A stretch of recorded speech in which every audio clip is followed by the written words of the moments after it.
नमस्कार, जय हिंद, वंदे मातरम। मैं आदर्श सिंह आप सभी का एटोरिया परिवार में स्वागत, वंदन, अभिनंदन करता हूं। सभी को जय हिंद, सभी को वंदे मातरम, सभी को राधे कृष्णा। आई होप आप लोग स्वस्थ होगे, मस्त होगे, जबरदस्त होगे।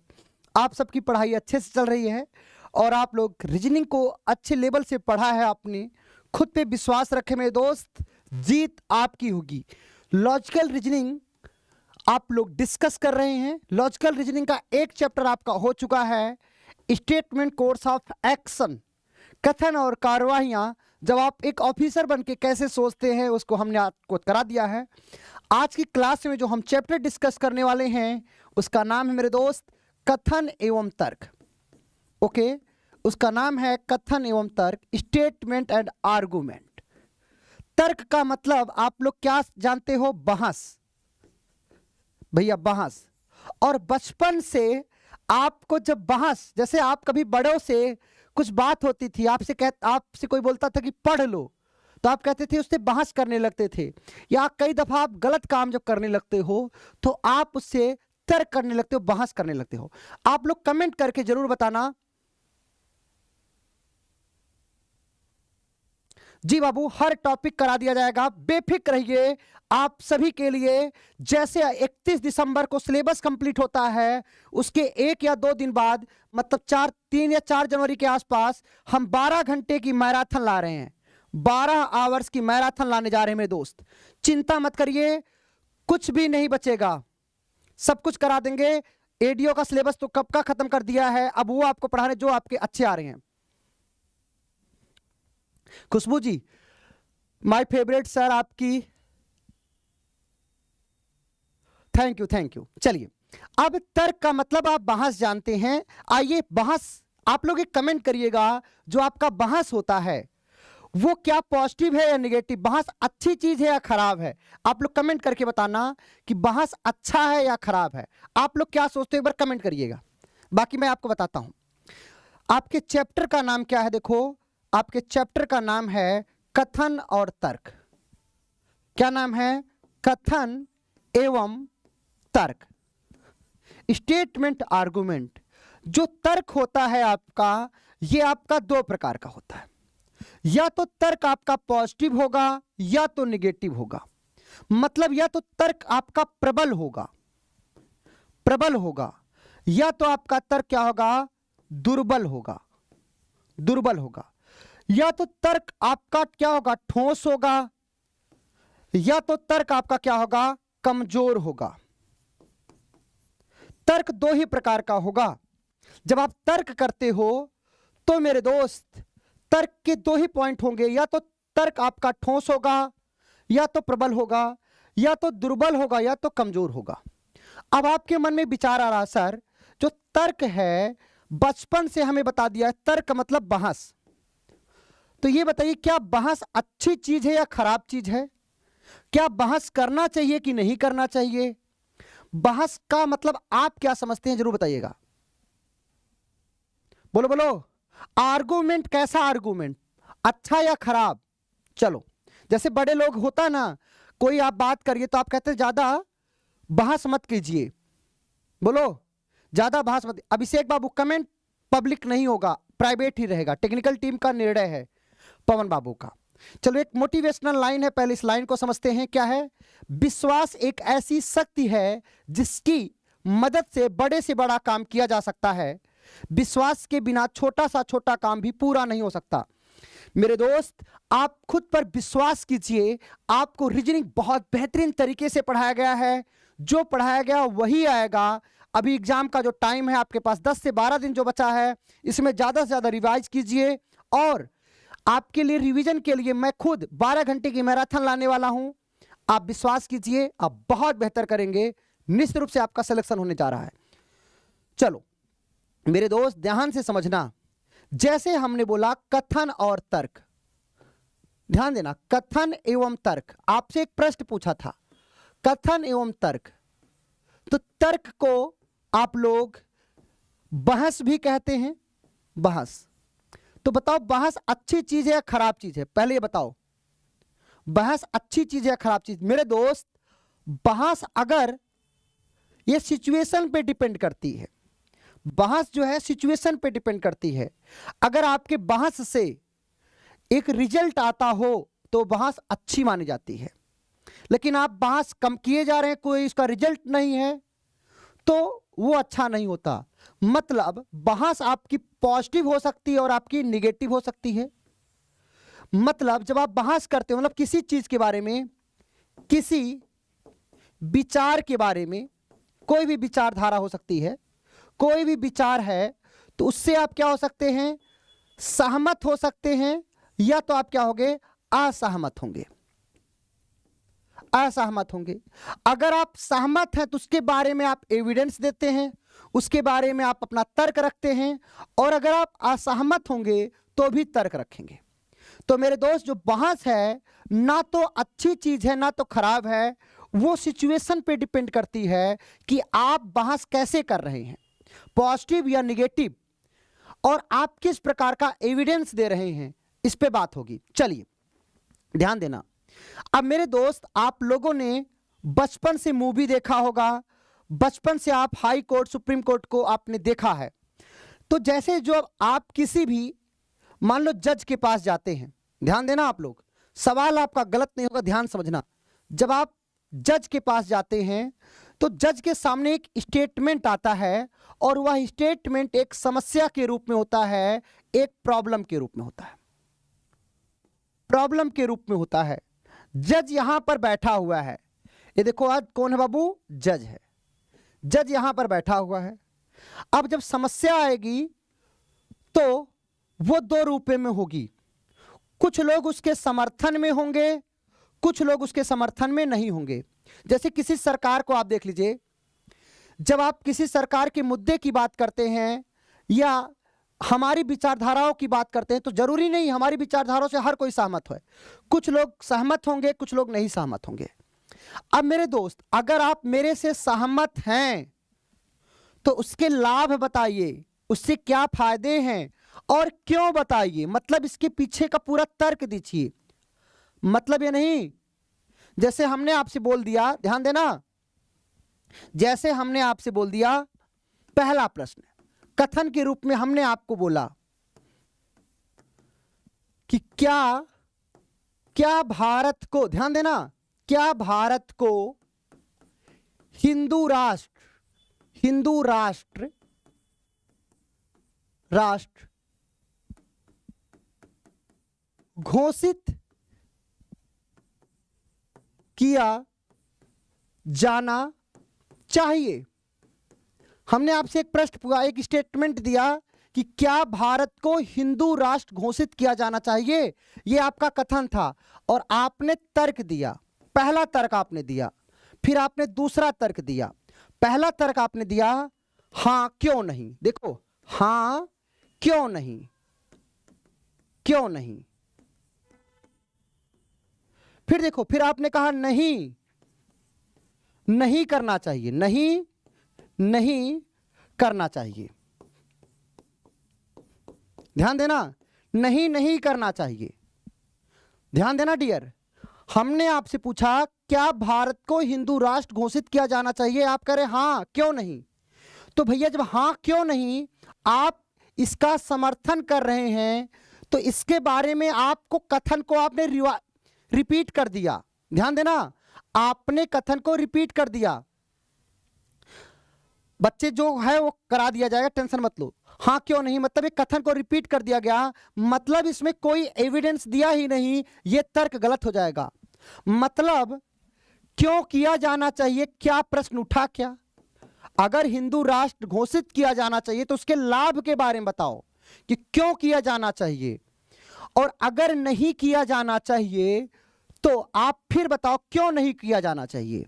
मतलब व्हाई का आंसर मिलना चाहिए। क्या इसमें व्हाई का आंसर मिल रहा है क्या, क्यों का आंसर मिल रहा है क्या, नहीं। अर्थात ये दोनों तर्क क्या है, कमजोर हैं। मतलब ये कथन की पुनरावृत्ति मात्र हैं, कथन को रिपीट कर रहा है। जैसे मैंने बोला क्या मुझे शादी करना चाहिए, और आप कह रहे हो हां क्यों नहीं, फिर कह रहे हो नहीं सर नहीं करना चाहिए। अरे करना चाहिए तो क्यों करना चाहिए, उसके लाभ के बारे में बताओ कि सर शादी करने के ये फायदे हैं, आपको टाइम पे खाना मिलेगा, आपका जीवन स्टाइल अच्छा हो जाएगा, आपके परिवार को एक अच्छी सुंदर लड़की मिल जाएगी, तो उसके पीछे आप एक तर्क देंगे। अगर आप नहीं करना चाहिए तो उसके हानि को बताएंगे। कहने का मतलब साफ है, जब जज के पास कोई प्रॉब्लम आती है तो मेरे दोस्त, प्रॉब्लम के कुछ लोग पक्ष में होते हैं और कुछ लोग विपक्ष में होते हैं। अगर आप उसके पक्ष में हैं तो उसके लाभ को बताओगे, और लाभ क्यों होगा उस वाय का जवाब दोगे, मतलब एविडेंस दोगे। अगर इस प्रॉब्लम के सहमत नहीं होगे तो इसके हानि को बताओगे, इससे क्या हानियां हैं, और इस वाई का आंसर दोगे, क्यों नहीं करना चाहिए। अगर सहमत नहीं हो तो क्यों नहीं हो, नहीं सहमत हो तो क्यों नहीं सहमत हो। बोलो बोलो, कंप्लीट है राहुल बाबू, ध्यान देना। आगे मैंने बोला क्या भारत को हिंदू राष्ट्र घोषित किया जाना चाहिए, आप तर्क दे रहे हैं हाँ क्यों नहीं। भैया आपने तर्क तो दिया नहीं, आप हमारी बातों को ही रिपीट कर दिया। हाँ क्यों नहीं, कोई तर्क नहीं दिया, मतलब क्यों करना चाहिए इस क्यों का आपने जवाब नहीं दिया। जब आपने क्यों का जवाब नहीं दिया तो यह तर्क कमजोर तर्क माना जाएगा। नहीं नहीं नहीं नहीं करना चाहिए मतलब हिंदू राष्ट्र नहीं घोषित करना चाहिए, क्यों नहीं घोषित करना चाहिए, इसके पीछे कौन बताएगा। अर्थात ये तर्क दोनों क्या होंगे, कमजोर तर्क होंगे, क्योंकि इसमें इसके लाभ और हानि को नहीं बताया गया, कोई एविडेंस नहीं दिया गया, बल्कि कथन की पुनरावृत्ति कर दिया गया, कथन को दोहरा दिया गया पॉजिटिव और नेगेटिव के रूप में। तो ये दोनों तर्क कमजोर होंगे, अर्थात दोनों तर्क कमजोर तर्क हो जाएंगे, दोनों गलत हो जाएंगे। ओके मेरे दोस्त, कथन तर्क क्या है इस बारे में जानते हैं, इसमें किस प्रकार का प्रश्न बनेगा, ध्यान से देखिएगा। हां तर्क भी दिया गया होता, ध्यान देना। प्रश्न कैसे आएंगे भी देखते जाना प्रतिमा सब लोग। जैसे लिखा है, इस सेक्शन के अंतर्गत आने वाले प्रश्न सामान्यतः तर्क वितर्क की क्षमता पर आधारित होते हैं। मतलब जो ये अध्याय आपके सिलेबस में डाला गया है, ये चैप्टर के जो आने के प्रश्न हैं, इसके 1 से 2 प्रश्न देखने को मिलेंगे, 1 से 2 प्रश्न, और ये प्रश्न गलत हो जाता है बच्चों का, इसलिए पढ़ाया जा रहा है। तर्क वितर्क की क्षमता पर आधारित होते हैं। ओके मतलब आपसे इस बात की उम्मीद की जाती है कि आप तार्किक होंगे। अगर आप किसी चीज से सहमत हैं तो क्यों सहमत हैं, नहीं सहमत हैं तो क्यों नहीं सहमत हैं। अगर आप मेरे से सहमत हैं तो उसके लाभ को बताइए, और नहीं सहमत है तो उसके हानि को बताइए। जैसे मैंने पूछा कि क्या भगवान को मानते हो, आपने कहा नहीं मानते, तो आपने कोई तर्क नहीं दिया। नहीं मानते हो तो किस वजह से नहीं मानते हो, अपनी एक विचारधारा दो, उसके पीछे का एक तर्क बताओ। अगर आप भगवान को मानते हो तो उसके पीछे का भी एक तर्क दो। हाँ मैं मानता हूं, ये वजह है, इससे ये लाभ होता है, इसके ये हानि होते हैं। 100% 2 से 3 प्रश्न पूछेगा, 50 प्रश्न आने वाले हैं। देखो इस प्रश्न में प्रश्न के रूप में एक कथन तथा नीचे 2 तर्क दिए जाते हैं। एक सकारात्मक मतलब एक क्या होगा, पॉजिटिव होगा, और दूसरा निगेटिव होगा। मतलब जैसे हमने बोला कि क्या भारत को हिंदू राष्ट्र घोषित किया जाना चाहिए, आपने कहा हां घोषित किया जाना चाहिए, तो ये पॉजिटिव हो गया। और मैंने पूछा क्या भारत को हिंदू राष्ट्र घोषित किया जाना चाहिए, आपने कहा नहीं, तो जो आपके तर्क होंगे या तो पॉजिटिव होंगे या तो निगेटिव होंगे। ओके ध्यान देना बच्चे, जो सिलेबस में पूरा कराया गया है उस हिसाब से रीजनिंग में 50 चैप्टर है, तो 50 नहीं कराया जाएगा। जो एडीओ के सिलेबस में है, जो संभावना हो सकती है उस सारी संभावना पे बात किया गया है। अगला, इस अध्याय के प्रश्न सामाजिक, राजनीतिक, धार्मिक, आर्थिक, कानूनी क्षेत्रों से संबंधित होते हैं। जो इसके प्रश्न होंगे वो किससे संबंधित होंगे, सामाजिक होंगे, राजनीतिक होंगे, धार्मिक होंगे, आर्थिक होंगे तथा कानूनी क्षेत्र से संबंधित होते हैं। ओके ओके आगे ध्यान देना। अब आपके सामने आया कथन और तर्क किसे कहते हैं। कथन और तर्क क्या है, तो आपको एक बात पता है, जो कथन और तर्क है ये 2 प्रकार का होगा। एक तर्क आपका क्या होगा, देखो कथन और तर्क की बात करें तो या तो पॉजिटिव होगा या तो निगेटिव होगा। अगर पॉजिटिव है तो इसके भी दो रूप देखने को मिलेंगे, या तो निगेटिव वाला क्या होगा, ठोस होगा, जिसे आप लोग क्या बोलते हो, प्रबल होगा, जिसे आप लोग बोलते हो स्ट्रांग होगा, या तो क्या होगा, दुर्बल होगा, जिसे आप लोग कहते हो कमजोर होगा, कमजोर हो जिसे आप लोग कहते हो वीक होगा। या तो तर्क आपका जब पॉजिटिव वाला होगा वो क्या होगा, या तो भैया वो क्या होगा, ठोस होगा, या तो क्या होगा, प्रबल होगा, या तो क्या होगा, कमजोर होगा, या तो क्या होगा, दुर्बल होगा। अब कोई जो तर्क है आप कैसे पता करोगे कि वो ठोस है, मतलब प्रबल है और कमजोर है, कैसे पता करोगे? कोई तर्क ठोस तर्क है, कोई तर्क कमजोर तर्क है, कैसे पता करोगे? बोलो, ध्यान देना। अब आगे आपको समझना होगा कथन कहते किसे हैं। ध्यान देना, कथन कहते किसे, स्टेटमेंट क्या है, ध्यान देना। लिखा है किसी भी वस्तु, स्थिति या प्रयोजन या घटना विषय से संबंधित जानकारी को कथन कहते हैं।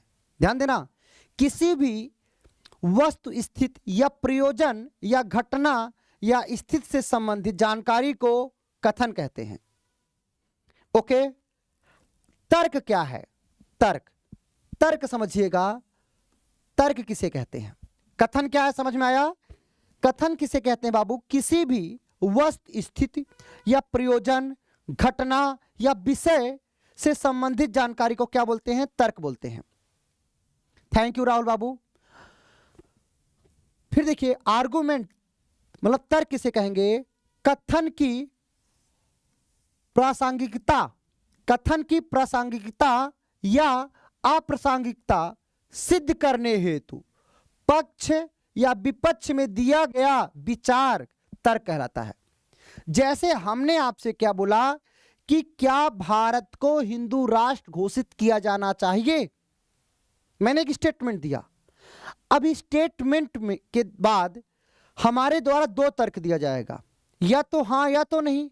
अगर मैं हां बोलूंगा तो उसके पीछे का एविडेंस दूंगा, नहीं बोलूंगा तो भी एविडेंस दूंगा। मतलब अपनी बात को प्रूफ करने के लिए, अपनी विचारधारा को सिद्ध करने के लिए जो हम आपको तर्क देंगे वो या तो हां में होगा या तो ना में होगा। वही बात है, समझ में आया मेरे दोस्त? अभी हमने आपको बताया जो तर्क होगा वो हमेशा दो प्रकार का होगा। या तो भैया हम तर्क, अच्छा तर्क देंगे, मतलब स्ट्रांग तर्क देंगे, जिसे आप लोग कहते हो ठोस तर्क, ठोस तर्क देंगे। या कैसे देंगे? दुर्बल तर्क, जिसे आप लोग बोलते हो कमजोर तर्क देंगे।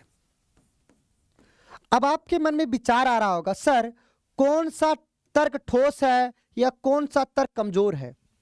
बोलो बोलो, कैसे पता करोगे कि कौन सा तर्क जो है कमजोर है या कौन सा तर्क जो ठोस है? मतलब कौन तर्क अच्छा है या कौन सा तर्क खराब है, ऐसे समझ लो आप। देखो, अब आप ध्यान दीजिएगा, प्रबल तर्क क्या होता है, ठोस तर्क क्या होता है, मतलब स्ट्रांग आर्गुमेंट क्या होता है, जिसे आप लोग कहते हो ठोस तर्क। मतलब कोई भी तर्क ठोस तर्क है, कैसे मानोगे? देखिए, जो तर्क कथन से सीधे संबंधित होता है, जो भी तर्क कथन से सीधे संबंधित होता है, तार्किक होता है, लॉजिकल होता है, डाटा पर आधारित होता है, मतलब तथ्य पर आधारित होता है, और व्यवहारिक होता है, वह तर्क क्या होता है? प्रबल तर्क होता है। अभी बस इतना समझो आप, अभी इसका और डिटेल में बता रहा हूं। कोई भी तर्क प्रबल तर्क तब होगा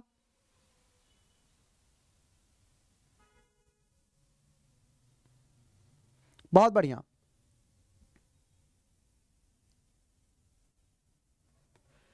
देखो, जो तर्क कथन से सीधे संबंधित है, तार्किक और व्यवहारिक होता है। मतलब जो तर्क लॉजिकल होगा, कथन से सीधे संबंधित होगा, डाटा पर आधारित होगा, व्यवहारिक होगा, वो तर्क क्या होता है? प्रबल तर्क होता है। कमजोर तर्क क्या होता है? मतलब वीक आर्गुमेंट क्या होता है? दुर्बल तर्क क्या होता है? कमजोर तर्क। कमजोर तर्क क्या होता है? ध्यान देना, जो तर्क कथन से सीधे संबंधित ना हो, जो कथन, बहुत बढ़िया, हाँ, जो तर्क कथन से सीधे संबंधित ना हो, भावनात्मक और अस्पष्ट होगा, जो भावनात्मक होगा, अस्पष्ट होगा, वो वीक आर्गुमेंट कहलाएगा। ओके, अब मेरे दोस्त, अब हम इसके डिटेल पे बात करते हैं, ध्यान देना। अब हम इसके डिटेल पे बात करेंगे, कौन कौन सा तर्क जो होगा वो वीक होगा, कौन कौन सा जो तर्क होगा वीक होगा। ध्यान देना, कौन कौन से ऐसे तर्क होंगे जो कमजोर तर्क होंगे, मतलब कैसे इन्हें आइडेंटिफिकेशन करोगे, कैसे पहचानोगे कि कोई तर्क ठोस है या कोई तर्क प्रबल है। तो आइए कमजोर तर्क को पहचानते हैं। देखो, क्या पहला क्या बोला, पहला रूल क्या है बाबू, ये रूल है, रूल है मतलब दुर्बल तर्क की पहचान, कोई तर्क कमजोर तर्क है कैसे पहचानोगे। देखो पहली बात क्या लिखा है, यदि कथन की पुनरावृत्ति तर्क में कर दी जाए तो तर्क दुर्बल तर्क होता है। यदि कथन की पुनरावृत्ति तर्क में कर दी जाए वह तर्क कमजोर तर्क होता है। जैसे हमने बोला कि क्या हमें रात भर क्लास लेना चाहिए, आपने कह दिया हाँ, क्यों नहीं सर। तो हमने जो बोला वही आपने क्या कर दिया, रिपीट कर दिया पॉजिटिव सेंस में, क्योंकि हमारे कथन को आपने बिना तर्क के आधार पर रिपीट कर दिया, इससे हमारा जो आपका तर्क कमजोर तर्क हो जाएगा। फिर यही स्टेटमेंट हमने अन्य बच्चे से पूछा कि क्या हमें रात में क्लास लेना चाहिए, उसने कहा नहीं सर, नहीं लेना चाहिए। उस बच्चे ने भी क्या किया, हमारे इस कथन को रिपीट कर दिया। जब हमारे कथन को रिपीट कर दिया और वो भी निगेटिव सेंस में, और कोई तर्क नहीं दिया, कोई लॉजिकल बात नहीं किया, तो क्यों नहीं लेना चाहिए, तो लेना चाहिए, तो क्यों लेना चाहिए। अर्थात जब भी यदि कथन की पुनरावृत्ति तर्क में कर दी जाए तो तर्क कम दुर्बल तर्क होता है। ओके, दूसरी बात देखिएगा, किसी व्यक्ति विशेष उसकी शिक्षाओं पर आधारित तर्क दुर्बल तर्क होता है। देखो क्या बोला, किसी व्यक्ति विशेष या उसकी शिक्षाओं पर आधारित तर्क दुर्बल तर्क होता है। जैसे हमने कहा आपसे कि क्या अहिंसा की नीति का पालन किया जाना चाहिए, मैंने आपसे एक स्टेटमेंट दिया कि क्या अहिंसा की नीति का पालन किया जाना चाहिए, आपने तर्क दिया हां करना चाहिए, क्योंकि गांधी जी अहिंसा की नीति पर चलते थे।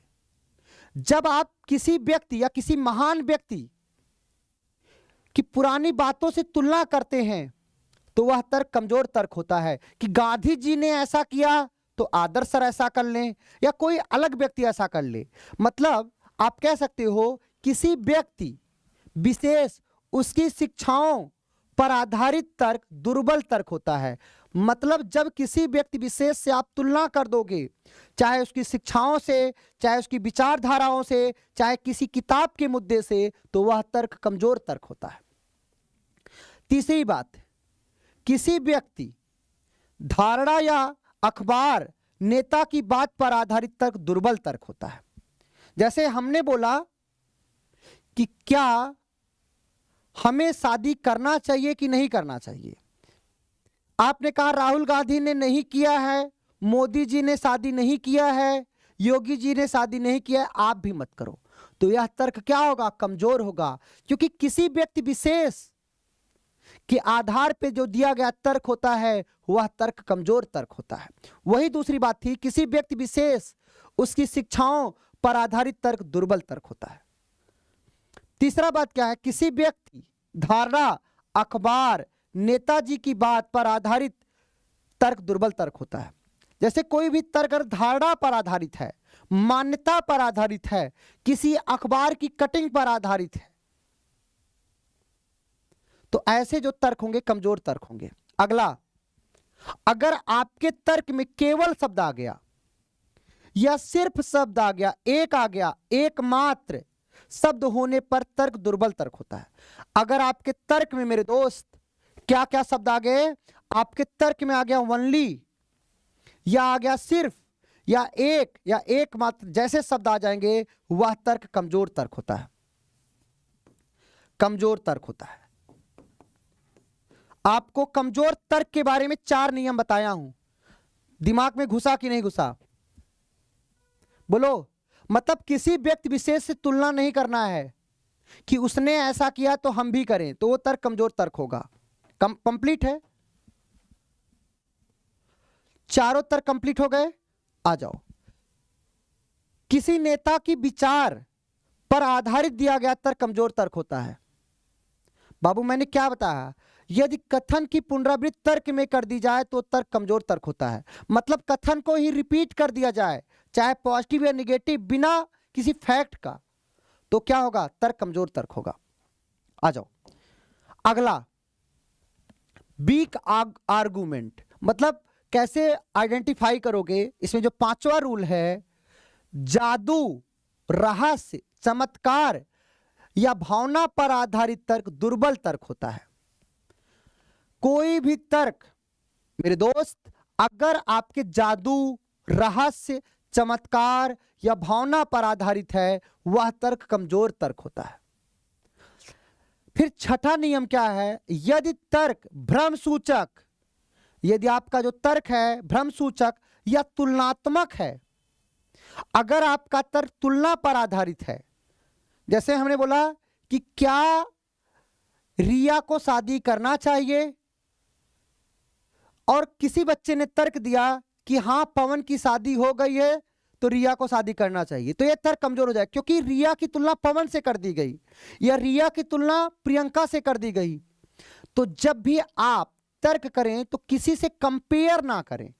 जब आप तुलना कर देते हो तो वह तर्क क्या होता है? गलत होता है। मतलब यदि तर्क भ्रम सूचक, तुलनात्मक, भ्रामक, असंगत या अस्पष्ट हो तो तर्क कैसा होगा? वीक होगा, दुर्बल होगा। अगली बात, धारणा या कल्पना पर आधारित तर्क दुर्बल होता है। अगर कोई भी तर्क, बोलो, अगर कोई भी तर्क धारणा पर है, धारणा मतलब आपने पहले से मान लिया है कि मेरी शादी होगी तो एक बहुत अमीर लड़के से होगी, बहुत बड़े बिजनेसमैन से होगी, आपकी मान्यता है, आपकी एक कल्पना है, तो ऐसा तर्क क्या होगा? गलत होता है, कमजोर तर्क होता है। 8वां, यदि तर्क के रूप में प्रश्न हो। अगर मैं आपसे कोई बात बोलूं कि क्या इस समय भारत में अटल जैसे नेताओं की जरूरत है, तो आप जब तर्क देने लगे उसमें प्रश्नवाचक चिन्ह लगा दिया आपने। मतलब आपको स्टेटमेंट दी और आप हमसे ही प्रश्न पूछने लगे, तो ये क्या हो जाएगी? गलत हो जाएगा। आगे, यदि तर्क द्विअर्थी हो, मतलब डबल मीनिंग की बात हो तो वह तर्क दुर्बल होता है। तर्क आपका हमेशा स्पष्ट होना चाहिए। ओके, ये दुर्बल तर्क की बातें थी। दुर्बल तर्क में हमने आपको 9 पॉइंट बताया है। इस 9 पॉइंट को याद रखना, आपका प्रश्न गलत नहीं होगा। कोई भी तर्क यदि कल्पना और मान्यता पर आधारित है तो गलत होता है। कोई भी तर्क यदि तुलना पर आधारित होता है वह तर्क गलत होता है। कोई भी तर्क बिना साक्ष्य के, बिना प्रूफ के यदि बात की जाए वो तर्क गलत होता है। कोई भी तर्क किसी व्यक्ति से तुलना की जाए, किसी शिक्षित व्यक्ति, कोई भी व्यक्ति हो, चाहे गांधी जी हो, चाहे डॉक्टर भीमराव अंबेडकर हो, चाहे गीता की बात कर ले, चाहे वेद की बात कर ले, अगर उससे तुलना पर आधारित होगा वह तर्क गलत होगा। जादू, रहस्य, चमत्कार, भावना पर आधारित तर्क दुर्बल तर्क होता है। अगर आपके तर्क से डबल मीनिंग आ रही है, डुअल उससे मायने निकलते हैं, तो वह तर्क क्या होता है? गलत होता है। अब बात आती है मेरे दोस्त प्रबल तर्क की, मतलब स्ट्रॉन्ग आर्गुमेंट। बस इतना 9 पॉइंट याद रखना। अरे बच्चे, तुम लोगों ने निगेटिव पढ़ लिए तो पॉजिटिव अब आएगा ना। अब देखो पॉजिटिव तर्क कौन सा होगा। अभी आपने निगेटिव को देखा, बताओ पॉजिटिव तर्क कौन होगा? पॉजिटिव क्या होगा? जो तर्क कथन से सीधे एवं स्पष्ट रूप से संबंधित हो वह प्रबल तर्क होता है। प्रबल तर्क वही होगा जो कथन से सीधे संबंधित होगा। ओके, जो तर्क कथन से सीधे संबंधित होगा और स्पष्ट होगा वह तर्क प्रबल होता है। दूसरी बात, समाधान, सलाह या निर्णय देने वाला तर्क प्रबल होता है। यदि किसी तर्क में आप सलाह दे रहे हो या आप निर्णय ले रहे हो या आप समाधान कर रहे हो, वो तर्क क्या होता है? प्रबल तर्क होता है। अगला, स्वास्थ्य एवं पर्यावरण से जुड़े तर्क हमेशा प्रबल होते हैं। अगर कोई भी तर्क स्वास्थ्य से जुड़ा है, पर्यावरण के हित की बात कर रहा है, कोई भी तर्क स्वास्थ्य के हित की बात कर रहा है, तो वह तर्क प्रबल होता है। कोई भी तर्क देश हित की बात कर रहा है, कोई भी तर्क समाज के हित में बात कर रहा है, कोई भी तर्क यदि शिक्षा की बात कर रहा है, तो वह तर्क मतलब शिक्षा के हित की बात करे। यदि कोई भी तर्क विद्यार्थियों के हित की बात करे, तो वह तर्क प्रबल तर्क होता है। तो मेरे दोस्त, हमने क्या बताया? कोई भी तर्क यदि स्वास्थ्य, पर्यावरण से जुड़े तर्क होगा, वह हमेशा सही होगा। मतलब अगर आप स्वास्थ्य की बात कर रहे हो तो स्वास्थ्य के फायदे को बताओगे। यदि हम शिक्षा की बात करेंगे तो इस हमारे शिक्षा से क्या फायदे हो सकते हैं उसकी हम बात कर रहे हैं, वह तर्क प्रबल होगा। अगर हम रोजगार की बात कर रहे हैं तो रोजगार से क्या फायदे मिलने वाले हैं उसकी बात कर रहे हैं, तो तर्क प्रबल होगा। आगे बाकी प्रश्न से और क्लियर होगा आपका। आगे ध्यान देना, सामाजिक, राजनीतिक, धार्मिक, कानूनी या अन्य आधार पर तर्क प्रबल तर्क होता है। अगर कोई भी तर्क समाज से जुड़ा हुआ है, वह तर्क प्रबल तर्क होता है। जैसे हमने बोला आपसे, क्या भाई बहन की शादी को मान्यता देनी चाहिए? आपने कह दिया हाँ, आधुनिक जमाने में ऐसा होता है तो दे देना चाहिए, यह तर्क कमजोर हो जाएगा।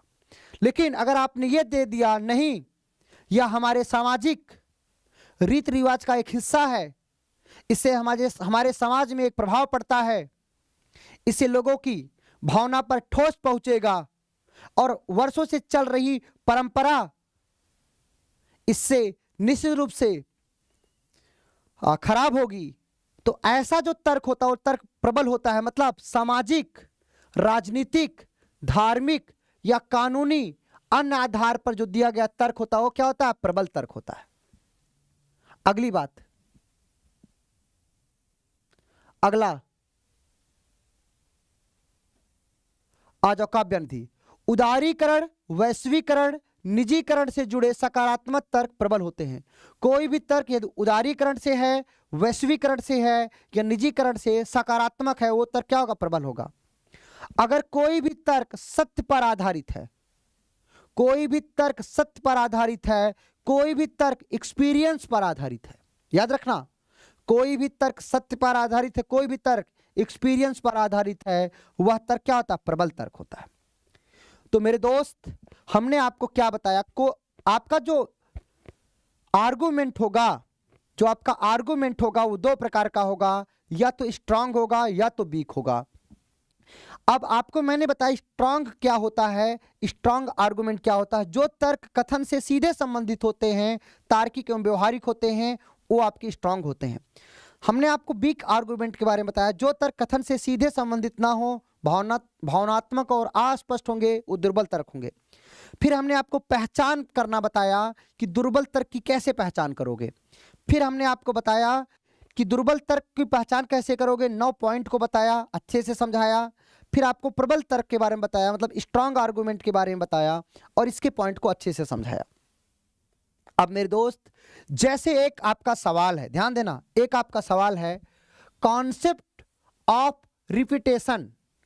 कॉन्सेप्ट ऑफ रिपीटेशन क्या है? मतलब आप कह सकते हो कथन की पुनरावृत्ति, की पुनरावृत्ति, कथन की पुनरावृत्ति। ये क्या कथन, कॉन्सेप्ट ऑफ रिपीटेशन क्या है? मतलब आप कह सकते हो कथन का दोहराव। सवाल आपके सामने है, जैसे आपका ये एक सवाल है, इस सवाल का जवाब देखिएगा। हाँ बाबू, क्वेश्चन से बहुत अच्छे से क्लियर हो जाएगा। जैसे आपका ये सवाल है, ध्यान देना, बोला है क्या हमें यातायात के नियम का पालन करना चाहिए? हमने आपसे एक प्रश्न पूछा, क्या हमें यातायात के नियम का पालन करना चाहिए?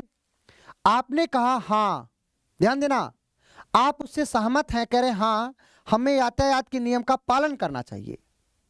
भैया हमें यातायात के नियम का पालन करना चाहिए, पर क्यों पालन करना चाहिए? क्या इस क्यों का आपने जवाब दिया? नहीं दिया आपने, बल्कि हमारी ही बातों को आपने क्या कर दिया? रिपीट कर दिया।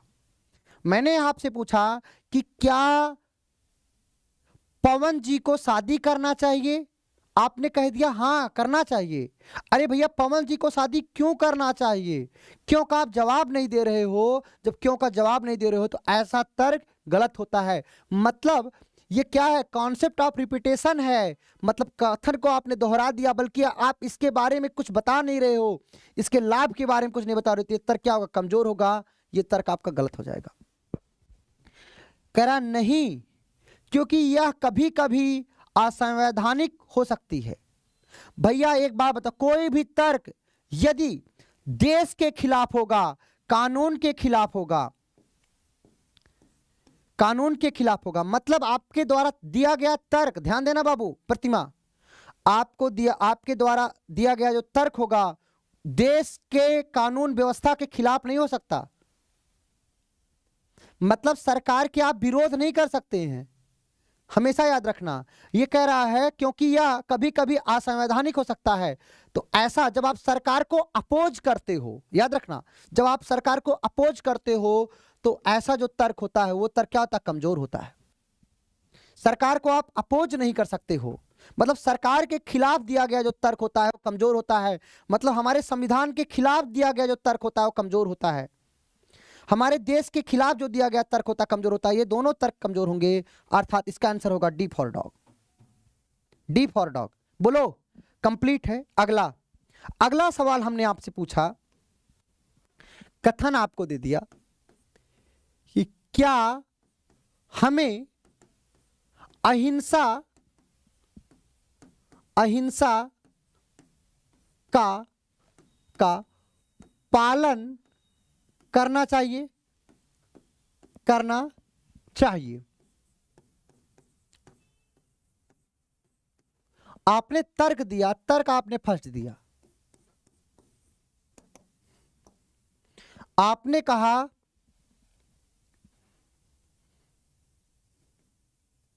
हां करना चाहिए, हां करना चाहिए। गांधी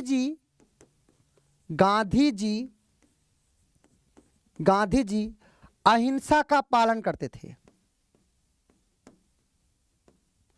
अहिंसा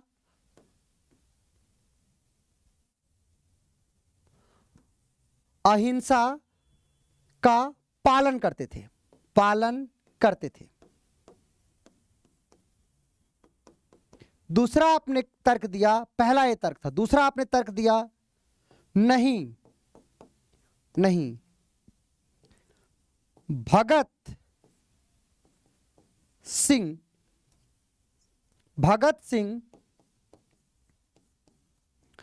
अहिंसा का पालन नहीं करते थे, पालन नहीं करते थे।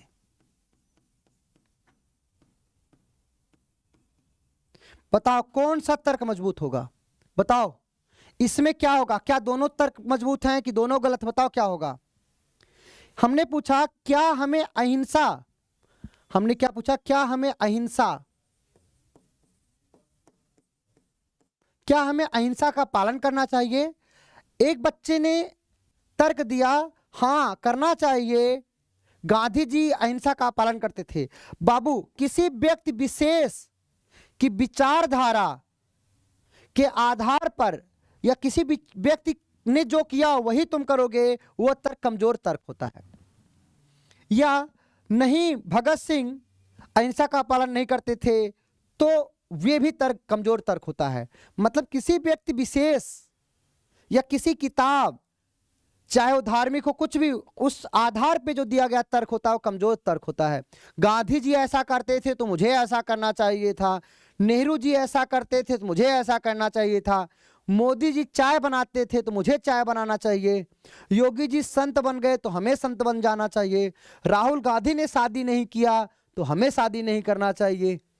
तो इस आधार पे जो इस प्रकार का जो तर्क होता है वो कमजोर तर्क होता है। तो चाहे कोई भी व्यक्ति हो, चाहे विशेष से विशेष व्यक्ति हो, ऐसे तर्क कमजोर तर्क होते हैं। बोलो, कंप्लीट है? आगे जैसे अगला समझिएगा। अगला हमने आपको बोला क्या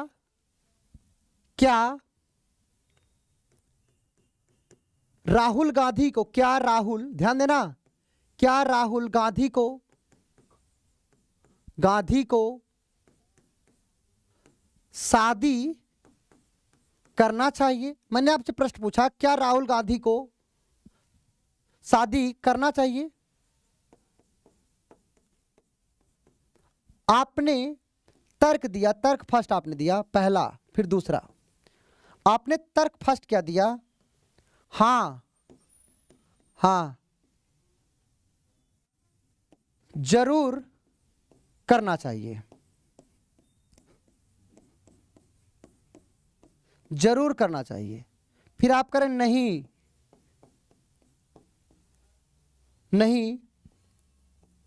बहुत नहीं करना चाहिए, नहीं करना चाहिए। योगी जी ने भी शादी नहीं की, ने भी शादी नहीं की। बताओ ये तर्क क्या होंगे? ये प्रश्न है। मैंने बोला क्या राहुल गांधी को शादी करना चाहिए? कह रहा हाँ जरूर करना चाहिए। अरे भैया करना चाहिए तो क्यों करना चाहिए? आप तो कथन को ही रिपीट कर दे रहे हो, तर्क तो दे नहीं रहे हो कि राहुल गांधी को शादी करना चाहिए तो क्यों करना चाहिए, उसके लाभ के बारे में बताओ, क्या फायदे होंगे। आप कुछ बताए ही नहीं, आपने कुछ बताया ही नहीं, कथन को ही रिपीट कर दिए। तो भैया ये क्या हो जाएगा? ऐसा जो तर्क होता है वो कमजोर तर्क होता है। जब आप कथन को ही रिपीट कर दें, कथन हमने आपको स्टेटमेंट दिया, आप सवाल ही हमसे पूछने लगे तो गलत हो जाएगा। फिर नहीं करना चाहिए। योगी जी ने शादी नहीं की। अरे योगी जी के सर पे बाल नहीं है, इसका मतलब है हम भी सर पे बाल ना रखें? योगी जी ने शादी नहीं किया तो क्या मैं भी शादी ना करूं? तो ऐसा जो तर्क होता है, जो तुलना पर आधारित तर्क होता है, वो तर्क क्या होता है? गलत होता है। मतलब इसमें ये अपनी कोई बात नहीं कर रहा बल्कि कथन को रिपीट कर दे रहा, तो दोनों गलत हो जाएगा। दोनों कहीं ना कहीं तुलना पर आधारित हो जा रहे हैं, गलत हो जाएगा। ओके, ध्यान देना। आगे अब देखो, जब आपका जो तर्क होगा, तर्क कॉन्सेप्ट ऑफ कंपैरिजन, मतलब तुलना पर आधारित जो तर्क होगा, किसी दो वस्तुओं के बीच तुलना, जब किसी वस्तुओं के बीच तुलना होगा, व्यक्तियों के बीच तुलना होगा, उसकी विचारधाराओं की तुलना होगा, किसी दो देशों के बीच तुलना होगा, दो राष्ट्रों के बीच तुलना होगा, दो परिवारों के बीच तुलना होगा, या दो मुख्यमंत्रियों के बीच तुलना होगा, दो प्रधानमंत्रियों के बीच तुलना होगा, तो ऐसा जो तर्क होता है वो वीक माना जाता है, कमजोर माना जाता है। किसी विशेष आधार पर, किसी विशेष अवस्था में, किसी देश से संबंधित, किसी राज्य से राज्य संबंधित, मतलब जब भी आपका तुलना वाला तर्क होगा वो तर्क क्या होगा? कमजोर तर्क होगा। क्या होगा? कमजोर तर्क होगा। सर आज आप बहुत उदास हैं। मैं क्यों उदास हूंगा भाई? क्यों मैं उदास हूंगा? मैं तो बहुत खुश हूं लाइफ में अपने। बोलो। आगे अब मेरे दोस्त, जैसे एक सवाल आ गया, ध्यान देना, जैसे ये सवाल आ गया, पहले समझ लो सवाल गलत नहीं होगा। इस सवाल को देखो आप लोग, बताओ क्या होगा? प्रताप बाबू क्या सवाल है? क्या बोला है? क्या मंत्री पद के लिए न्यूनतम शैक्षिक योग्यता आवश्यक होनी चाहिए? क्या बोला? क्या मंत्री पद के लिए न्यूनतम शैक्षिक योग्यता आवश्यक होना चाहिए? मैंने एक सवाल पूछा आपसे, आपने तर्क दिया पहला और दूसरा। पहला तर्क आपने दिया हाँ ब्रिटेन जैसे देश में मंत्री पद के लिए न्यूनतम शैक्षिक योग्यता निर्धारित है। फिर दूसरा आपने दिया, नहीं, महात्मा गांधी ने कहा था कि देश के मंत्री पद के लिए उम्मीदवारों को कम से कम स्नातक उत्तीर्ण होना चाहिए। बताओ क्या होगा इसमें मेरे दोस्त। किसी व्यक्ति की विचारधारा, किसी व्यक्ति के किए गए कार्य, किसी व्यक्ति के चले गए पद चिन्हों का अनुसरण पर आधारित जो भी तर्क होता है वो तर्क कमजोर तर्क होता है। ब्रिटेन ऐसा कर रहा है तो भारत को ऐसा करना चाहिए, या पड़ोसी ऐसा कर रहा है तो मुझे ऐसा करना चाहिए। पवन ने अपना बाल छिला लिया है तो आदर्श सर को अपना बाल छिला लेना चाहिए। ऐसा जो तर्क होता है वो तर्क कमजोर तर्क होता है। मतलब क्या मंत्री पद के लिए न्यूनतम शैक्षिक योग्यता आवश्यक होनी चाहिए? कह रहा है हाँ, ब्रिटेन जैसे देशों में मंत्री पद के लिए न्यूनतम शैक्षिक योग्यता है। ये तुलना कर दिया, ये ब्रिटेन से तुलना कर दिया। ब्रिटेन अलग देश है, भारत अलग देश है, तुलना नहीं हो सकती, ये बात अलग हो जाएगी, गलत हो जाएगी, ये तर्क कमजोर तर्क हो जाएगा। फिर बोला नहीं, महात्मा गांधी ने कहा था।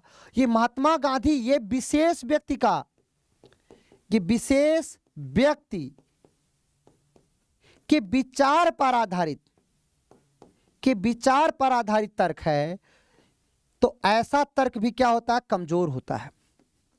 महात्मा गांधी अहिंसा के नीति का पालन करते हैं तो मुझे करना चाहिए, ऐसा जो भी होगा कमजोर होगा। इसका आंसर होगा डी।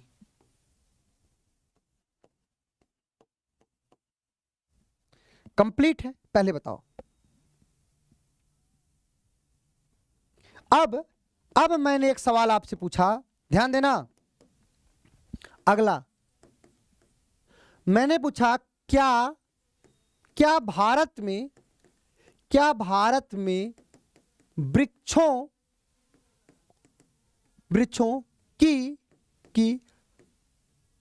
कटाई, कि वृक्षों की कटाई पर प्रतिबंध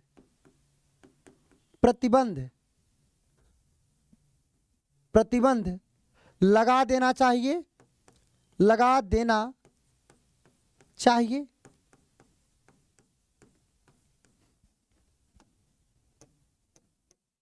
आपने तर्क दिया, तर्क फर्स्ट, फिर आपने सेकंड दिया। कंप्लीट हो रहा है ना? मजा आ रहा है कि नहीं? क्या भारत में वृक्षों की कटाई पर प्रतिबंध लगा देना चाहिए? आपने कहा नहीं, यह भारत जैसे देश में संभव नहीं है, संभव नहीं है। आपने क्या बोला? नहीं, यह भारत जैसे देश में संभव नहीं है। दूसरा आपने दिया हाँ, लगा देना चाहिए, लगा देना चाहिए। इससे वायु प्रदूषण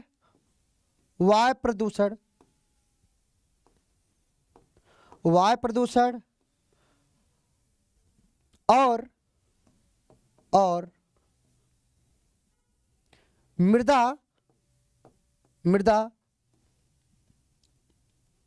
अपरदन या मृदा कटाव लिखेगा, मृदा कटाव में कमी आएगी। इससे लोगों के जीवन में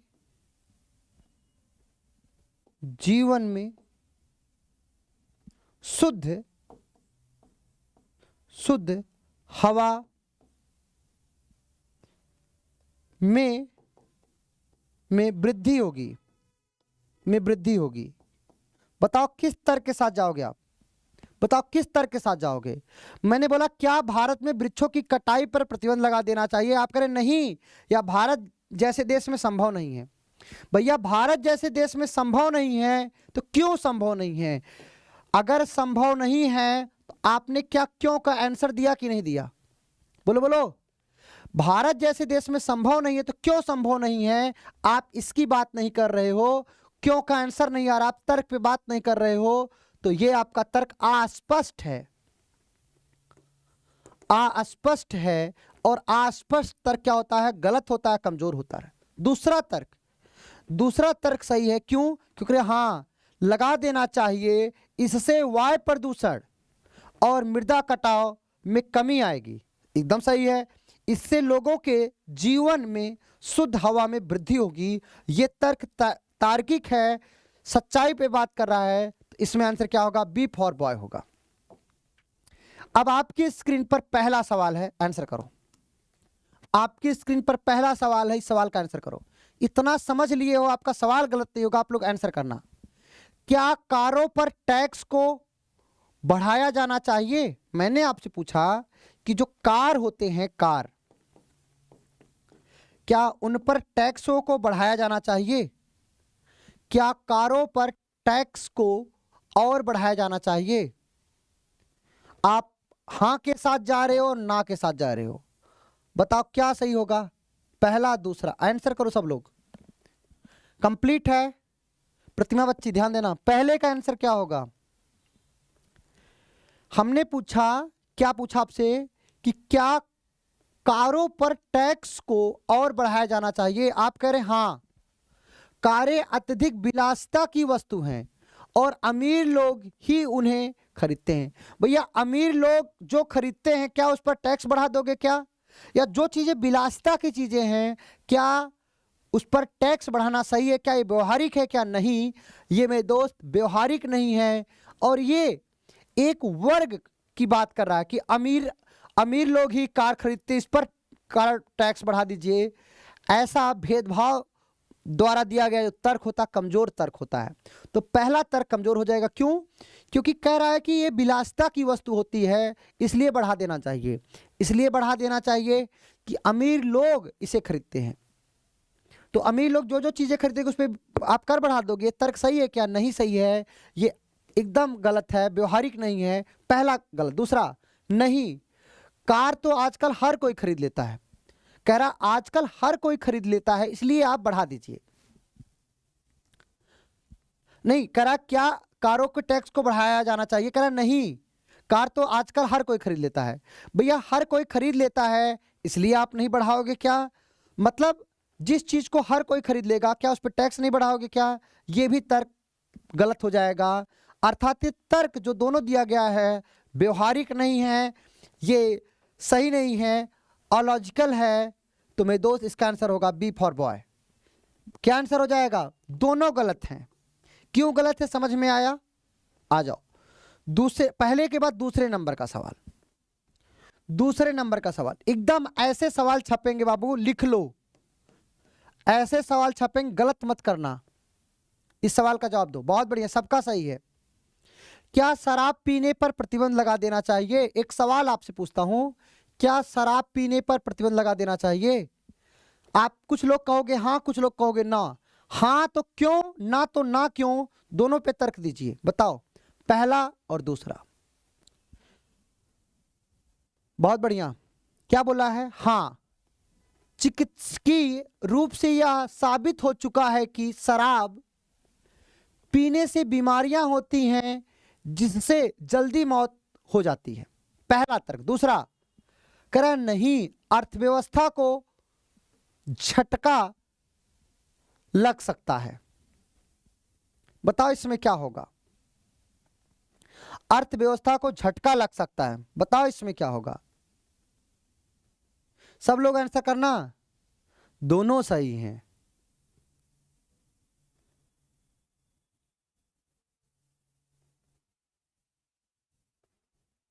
इसका आंसर सी सही होगा। आप लोग आंसर करने से पहले सोचा करो, थोड़ा दिमाग रखा करो। देखो क्या बोला है, ध्यान देना।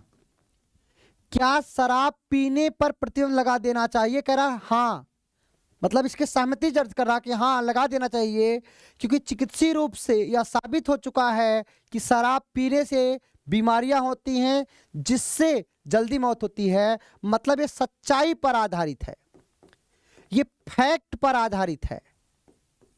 बोलो, ये सच्चाई पर आधारित है, ये फैक्ट पर आधारित है। पहला तर्क ये लोगों के लिए समाज के हित की बात कर रहा है। ध्यान देना, लोगों के लिए समाज की हित की बात कर रहा है, फैक्ट पर आधारित है और वैज्ञानिक रूप से ये तार्किक है मेरे दोस्त। तो पहला आपका एकदम सही है, पहला तर्क एकदम सही है। दूसरा तर्क कह रहा नहीं, अर्थव्यवस्था को इससे झटका लग सकता है। भैया झटका लग सकता है तो क्या आप जहर पिला दोगे क्या? नहीं, ये क्या है? अव्यवहारिक है, अव्यवहारिक है। और अगर ये झटका लग रहा है तो इसके पीछे का तर्क कौन देगा? मतलब क्यों झटका लग जाएगा? इसके पीछे का आपने रीजन नहीं बताया, आपने इसके पीछे का रीजन नहीं बताया। अगर झटका लगेगा तो किस प्रकार लगेगा, आपने इसकी व्याख्या नहीं की। अर्थात ये क्या है? अस्पष्ट है, अस्पष्ट है। तो ये आपका क्या हो जाएगा? गलत हो जाएगा। केवल पहला तर्क मजबूत है, अर्थात ए इज राइट आंसर। बोलो, पहला सही व्याख्या नहीं किया, मतलब दूसरा वाला सही व्याख्या नहीं किया इसलिए गलत, केवल पहला सही। अरे अर्थव्यवस्था को झटका लग जाएगा, कैसे झटका लग जाएगा? उसकी व्याख्या आपने किया? उसकी व्याख्या ही आपने नहीं किया, इसलिए आपका आंसर सी होगा। अगला सवाल, अब मजा आना चाहिए आप लोगों को।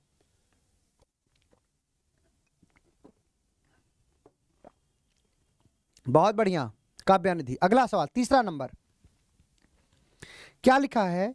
क्या उन लोगों को मतदान में मत देने से रोक दिया जाना चाहिए जिसके पास कोई कॉलेज डिग्री नहीं है?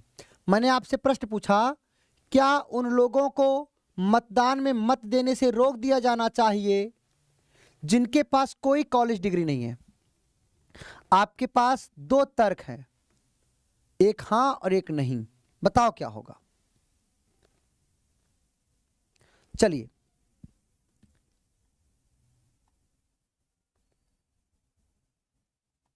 आप लोग आंसर करो, सब लोग। प्राइवेट चैट हट गया। बहुत बढ़िया। पहला आपने कहा हाँ, सुशिक्षित निर्वाचक वर्ग होना बेहतर है।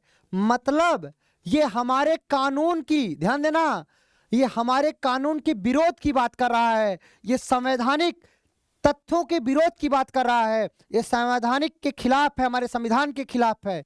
मेरे दोस्तों, जो भी तर्क हमारे संविधान के खिलाफ होगा, हमारे सरकार के खिलाफ होगा, सरकार को अपोज करने वाला होगा, वह तर्क कमजोर होगा।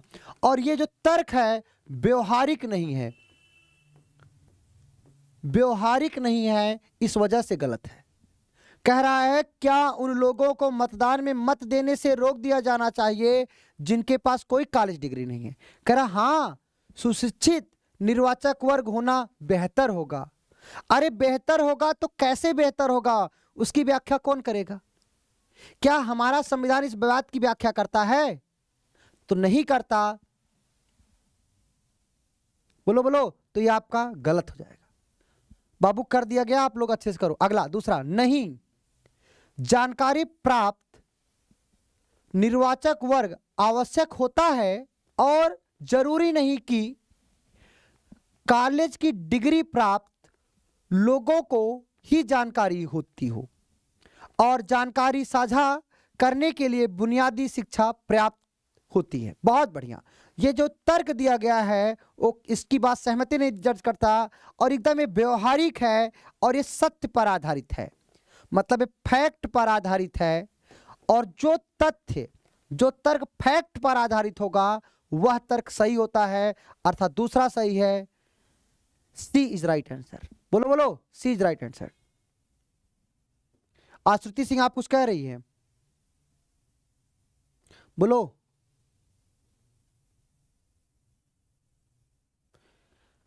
चलो अगला। बाबू आप लोग आपस में सवाल का जवाब दो, इतना सीरियस चैप्टर है और इतना कम दिन बचा है, आप लोग ऐसे करोगे तो कैसा काम चलेगा। बहुत बढ़िया, प्रियंशु जी याद कर आंसर दीजिए। पूजा कुमारी, आश्रुति, क्या भारत में सोने के आभूषणों की बिक्री तत्काल प्रतिबंध लगाया जाना चाहिए? क्या बोल रहा है? क्या भारत में सोने के आभूषणों की बिक्री तत्काल प्रतिबंध लगाया जाना चाहिए? पहला तर्क है और दूसरा तर्क, बताओ क्या होगा? आंसर करो, चौथे का आंसर क्या होगा?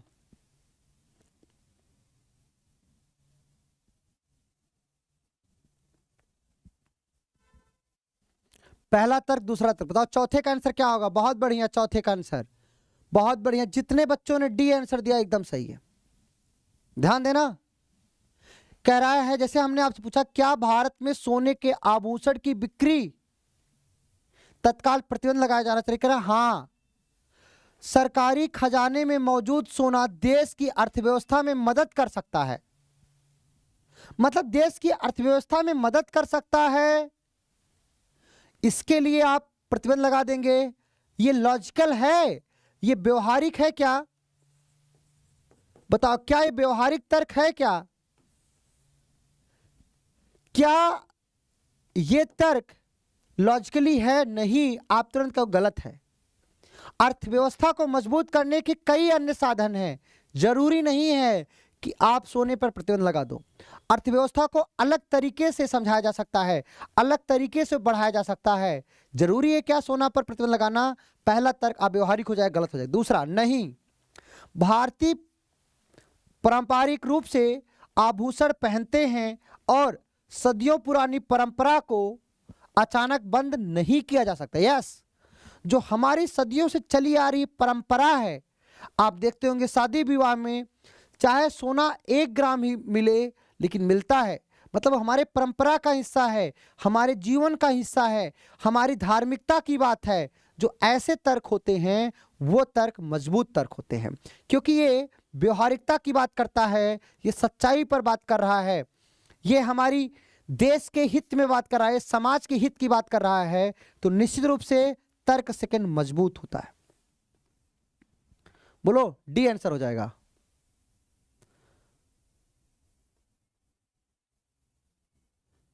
बोलो बाबू, अंशु जहां बाबू आपके द्वारा तर्क दिया गया तर्क गलत तर्क है, आप अपनी पत्नी को ऐसा तर्क दें। आ जाओ, 5वां नंबर सवाल, महिला रूठ जाएगी सोना बंद होने से, मंगलसूत्र कैसे बनेगा उसका? अगला, क्या ग्रामीण क्षेत्रों में हर सप्ताह स्वच्छ भारत अभियान चलाया जाना चाहिए? मैंने आपसे प्रश्न पूछा, क्या ग्रामीण क्षेत्रों में हर सप्ताह स्वच्छ भारत अभियान चलाया जाना चाहिए? आपने तर्क दिया पहला और दूसरा, बताओ क्या होगा?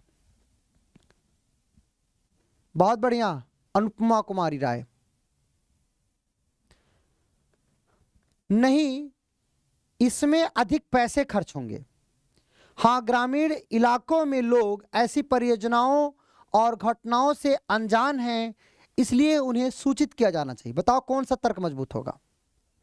5वां, ये गलत कर दिया तो बेकार ही है, किसी सिंगल बच्चे का गलत नहीं, अर्थात आपका आंसर क्या आया? B for Bihar is right answer. मैंने आपसे कहा, ध्यान देना, कि क्या ग्रामीण क्षेत्रों में हर सप्ताह स्वच्छ भारत अभियान चलाया जाना चाहिए? कह रहा नहीं, इसमें अधिक पैसे खर्च होंगे। आपने आधार भी बनाया तो किसको? पैसे को बनाया।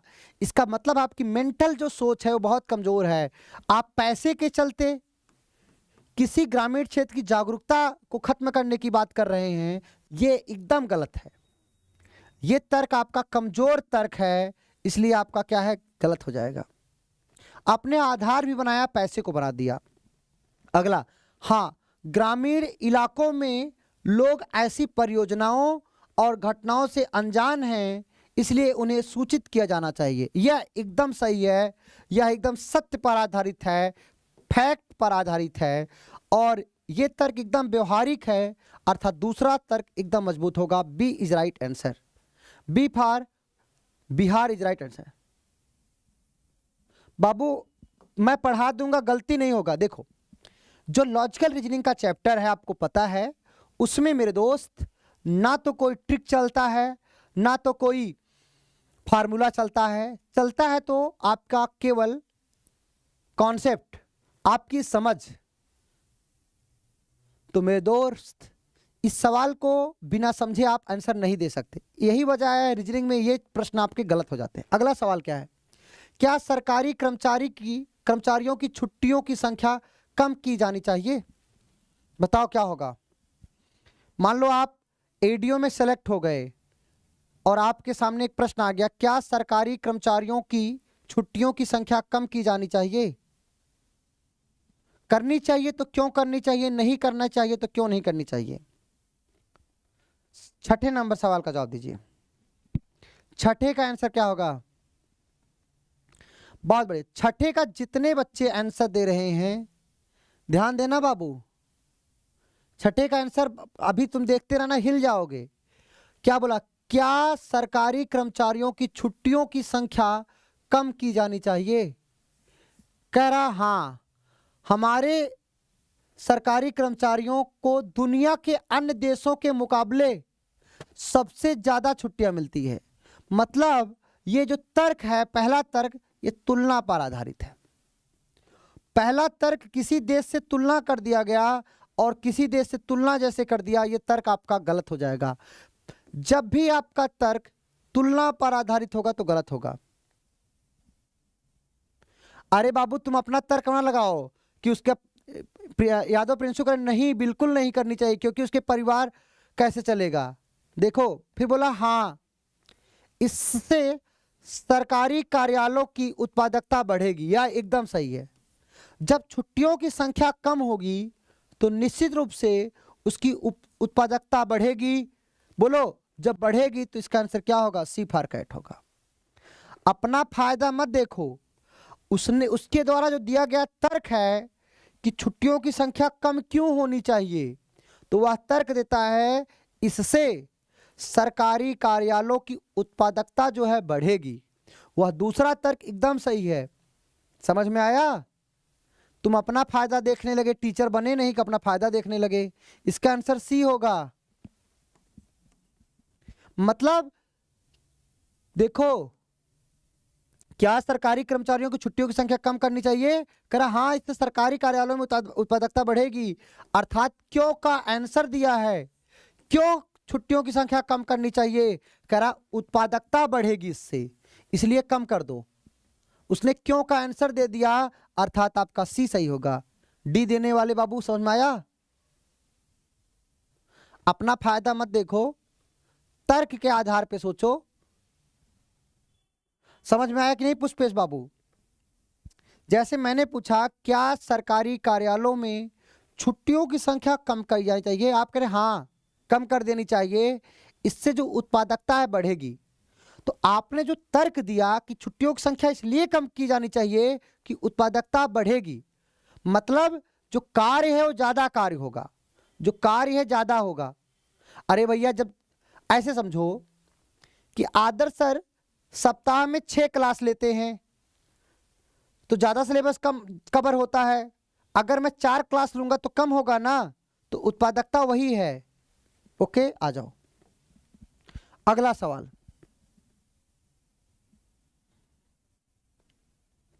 क्या पश्चिमी देशों में पेटेंट की गई और निर्मित सभी दवाओं को भारत में आम जनता की बिक्री का लाइसेंस देने से पहले नमूना आधार पर परीक्षण किया जाना चाहिए? कह रहा है तर्क फर्स्ट, हाँ, ऐसी कई दवाओं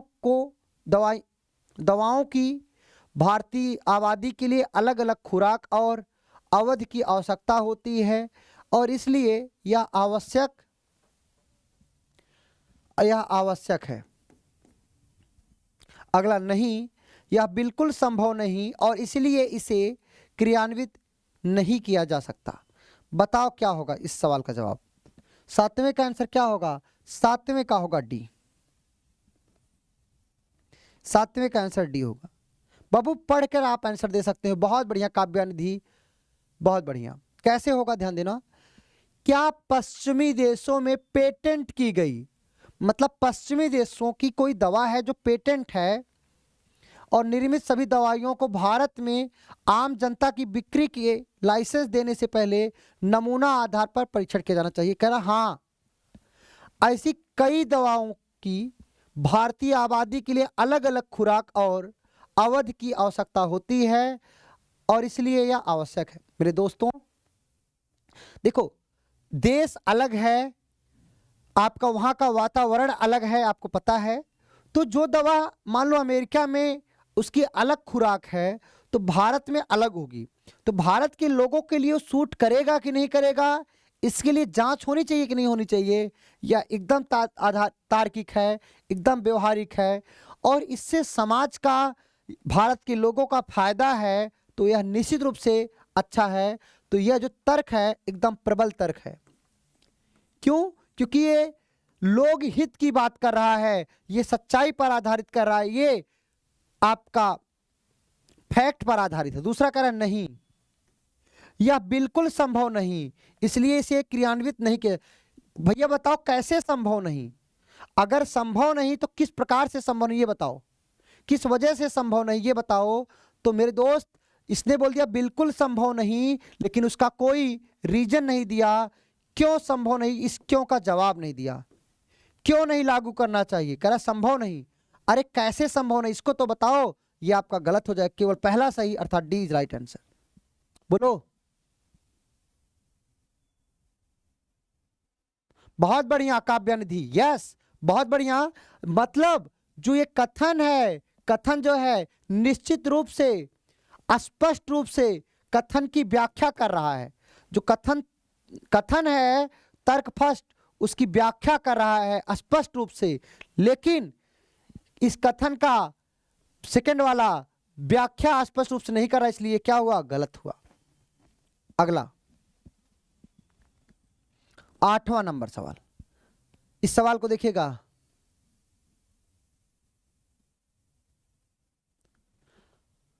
बाबू धूप के चक्कर में पढ़ो, सवाल का जवाब दो। क्या बोला? क्या कॉलेज की भांति, क्या कॉलेज की भांति स्कूल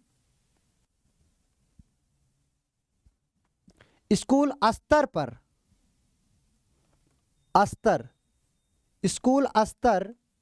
पर भी यूनियन होना चाहिए? हमने आपसे पूछा कि कॉलेज की भांति स्कूल स्तर पर भी यूनियन होना चाहिए। आपने तर्क दिया हाँ, विद्यार्थियों को कॉलेज सिस्टम के बारे में अग्रिम रूप से बहुत अच्छे से पता चल जाएगा। दूसरा, नहीं, इस तरह की बितरनाक मतलब खतरनाक, बितरनाक मतलब खतरनाक लिख लो, खतरनाक चीजों से परिचित नहीं किया जाना चाहिए। बताओ क्या होगा? 8वें का आंसर क्या होगा?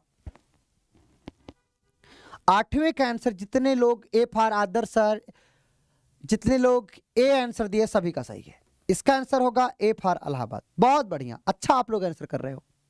कैसे होगा?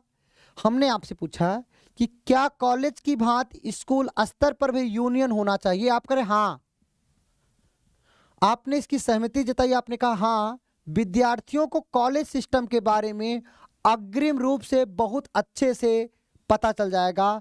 एकदम सही बात है, आपने कथन को स्पष्ट कर दिया, कथन की आप सही व्याख्या कर रहे हो और आप एकदम सच्चाई पे बात कर रहे हो कि कॉलेज की भांति अगर स्कूल सिस्टम में भी यूनियन होगा तो लोग जो स्टूडेंट हैं उनको पहले से पता चल जाएगा कि यूनियन क्या होता है, कैसे वर्क करता है, मतलब वो पहले से जागरूक हो जाएंगे। तो पहला तर्क एकदम सही। दूसरा क्या है? नहीं, इस तरह की खतरनाक चीजों से परिचित नहीं कराना चाहिए। अरे भैया खतरनाक है तो क्यों खतरनाक है? जैसे मैंने बोला कि क्या हमें शादी करना चाहिए, आपने कहा नहीं, शादी बहुत खतरनाक चीज है। अरे भैया शादी क्यों खतरनाक चीज है? उस क्यों का जवाब कौन देगा बाबू? भैया क्यों का आपने जवाब नहीं दिया। आप कह रहे हो कि नहीं, इस तरह की खतरनाक चीजों से परिचित नहीं किया जाना चाहिए। अरे कैसे खतरनाक है, उस खतरनाक के पीछे का आप लॉजिक तो दो। मतलब आपने जो तर्क दिया वो क्या है? अस्पष्ट है, अस्पष्ट है मेरे दोस्त। अगर आपका तर्क आप अस्पष्ट है, व्याख्या नहीं कर रहा है तो कमजोर तर्क होता, गलत हो जाएगा। केवल पहला सही, इस वजह से आपका आंसर ए फॉर इलाहाबाद। बहुत बढ़िया काव्यानिधि। अगला अगला जैसे काव्यानिधि आपसे मैं पूछूं कि क्या हमें फैशन करना चाहिए कि नहीं करना चाहिए, आपने कहा नहीं करना चाहिए। हमने पूछा क्यों, आपने कहा नहीं पता, तो आपके द्वारा दिया गया स्टेटमेंट गलत हो जाएगा, मतलब आपने क्यों का जवाब नहीं दिया। बहुत बढ़िया।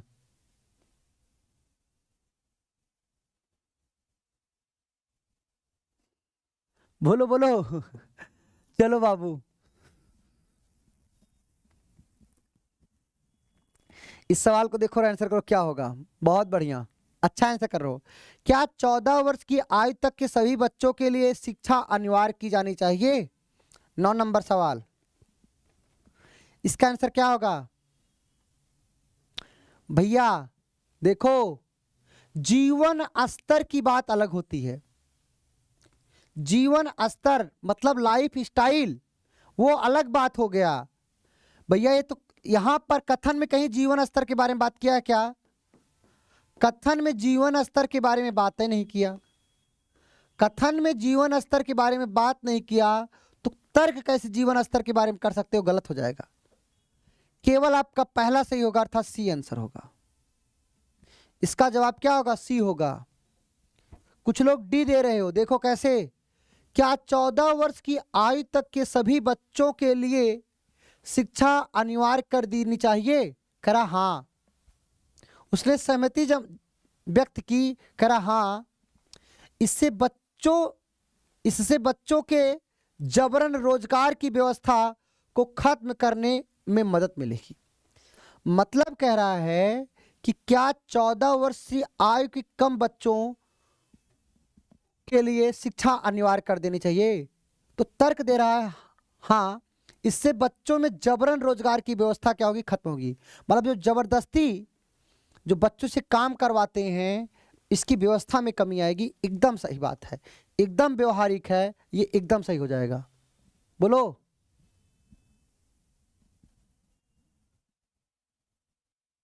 बोलो, कंप्लीट है, पहला सही है। फिर बोल रहा है हाँ, इससे जीवन स्तर में वृद्धि होगी।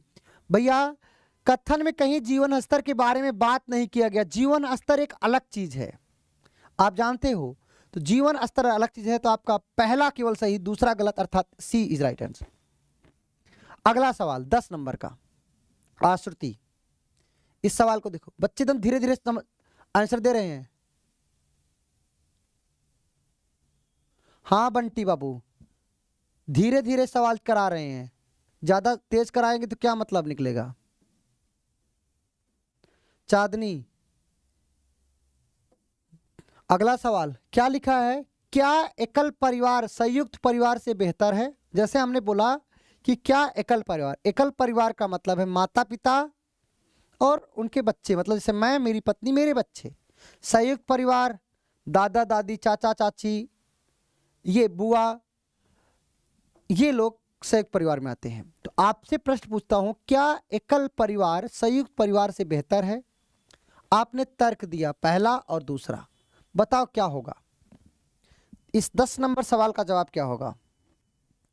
10 नंबर सवाल का जवाब क्या होगा बाबू? 10 नंबर सवाल ध्यान से करिएगा, सबका गलत हो रहा है। 10 का आंसर होगा ए फॉर एप्पल होगा। कैसे होगा ध्यान देना। तर्क चाहे पॉजिटिव हो निगेटिव, अगर दोनों फैक्ट पर आधारित हैं, दोनों सही हैं, तो दोनों सही होंगे। देखो क्या बोल रहा है, क्या एकल परिवार संयुक्त परिवार से बेहतर है? तो तर्क दिया नहीं, कह रहा नहीं, संयुक्त परिवार सुरक्षा सुनिश्चित कराते हैं। एकदम, जो आपका संयुक्त परिवार है वो सुरक्षा सुनिश्चित कराता है। जब संयुक्त परिवार में मान लो आप बीमार पड़ गए, तो संयुक्त परिवार है तो क्या करेगा? मतलब आप बीमार पड़ गए तो आपका भाई वर्क कर दिया आपके स्थान पर। मान लो आप महिला हैं, आप एक लड़की हैं, शादीशुदा है मान लीजिए, कुछ भी हैं, आप बीमार पड़ गई तो आपकी देवरानी, आपकी जेठानी, आपकी ननद, जो कुछ लगती हो आपका काम कर ली। तो कहीं ना कहीं संयुक्त परिवार सुरक्षा सुनिश्चित कराते हैं और काम के बोझ को कम करते हैं। एकल परिवार में आपको सारे काम खुद करने पड़ते हैं, खुद ही बर्तन साफ करोगे, खुद खाना बनाओगे, खुद ही सारा काम करोगे, खुद ही पोछा लगाओगे। लेकिन संयुक्त परिवार में जो काम होता बढ़ जाता है। पता चले तुम रोटी बना रही हो, अगला आदमी सब्जी बना रहा है। पता चले तुमने पोछा मार दिया तो अगले आदमी ने खाना बना लिया। तो संयुक्त परिवार में जो काम का बोझ होता है वो कम होता है। ओके, ये जो तर्क है एकदम व्यवहारिक है, सत्य पर आधारित है, लॉजिकल है, तो आपका ये तर्क एकदम सही है। अगला कह रहा हाँ, अभी पक्ष की बात कर रहा है। हाँ, एकल परिवार अधिक स्वतंत्रता सुनिश्चित करते हैं। ये भी बात सही है।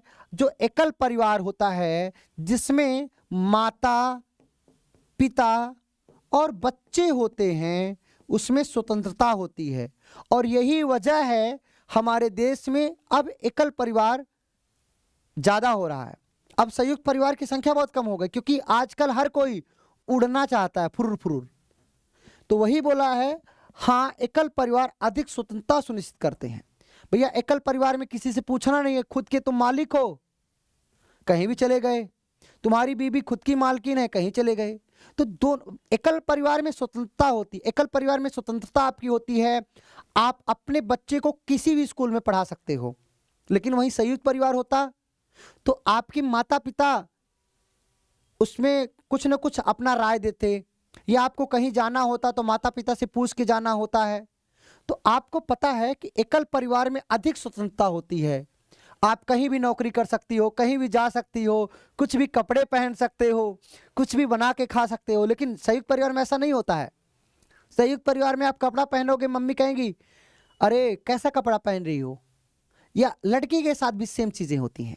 तो ये दोनों तर्क जो है व्यवहारिक है, दोनों तर्क सही हैं। जब दोनों तर्क सही हैं तो ए फॉर इलाहाबाद होगा। एकदम आपका कॉन्सेप्ट क्लियर होगा।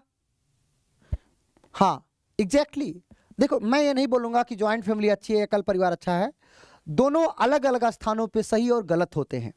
ओके, समझ में आ रहा ना? ज्वाइंट परिवार कहीं अच्छा है तो कहीं एकल परिवार अच्छा है, कहीं एकल परिवार अच्छा है तो कहीं ज्वाइंट परिवार अच्छा है। तो ये आप पर निर्भर है, आपको क्या अच्छा लगता है, ये मैं नहीं बोलूंगा। आ जाओ 11 नंबर का प्रश्न, इस सवाल का आंसर करना।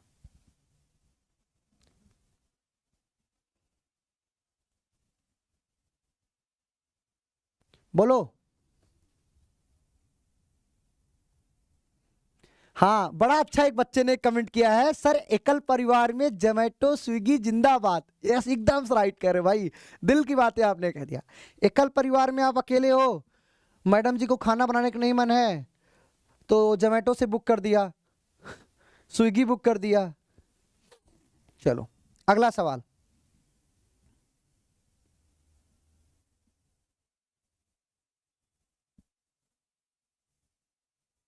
बहुत बढ़िया पुष्पेश बाबू। ये सवाल 11, क्या मुंबई में नए बड़े उद्योग शुरू किए जाने चाहिए?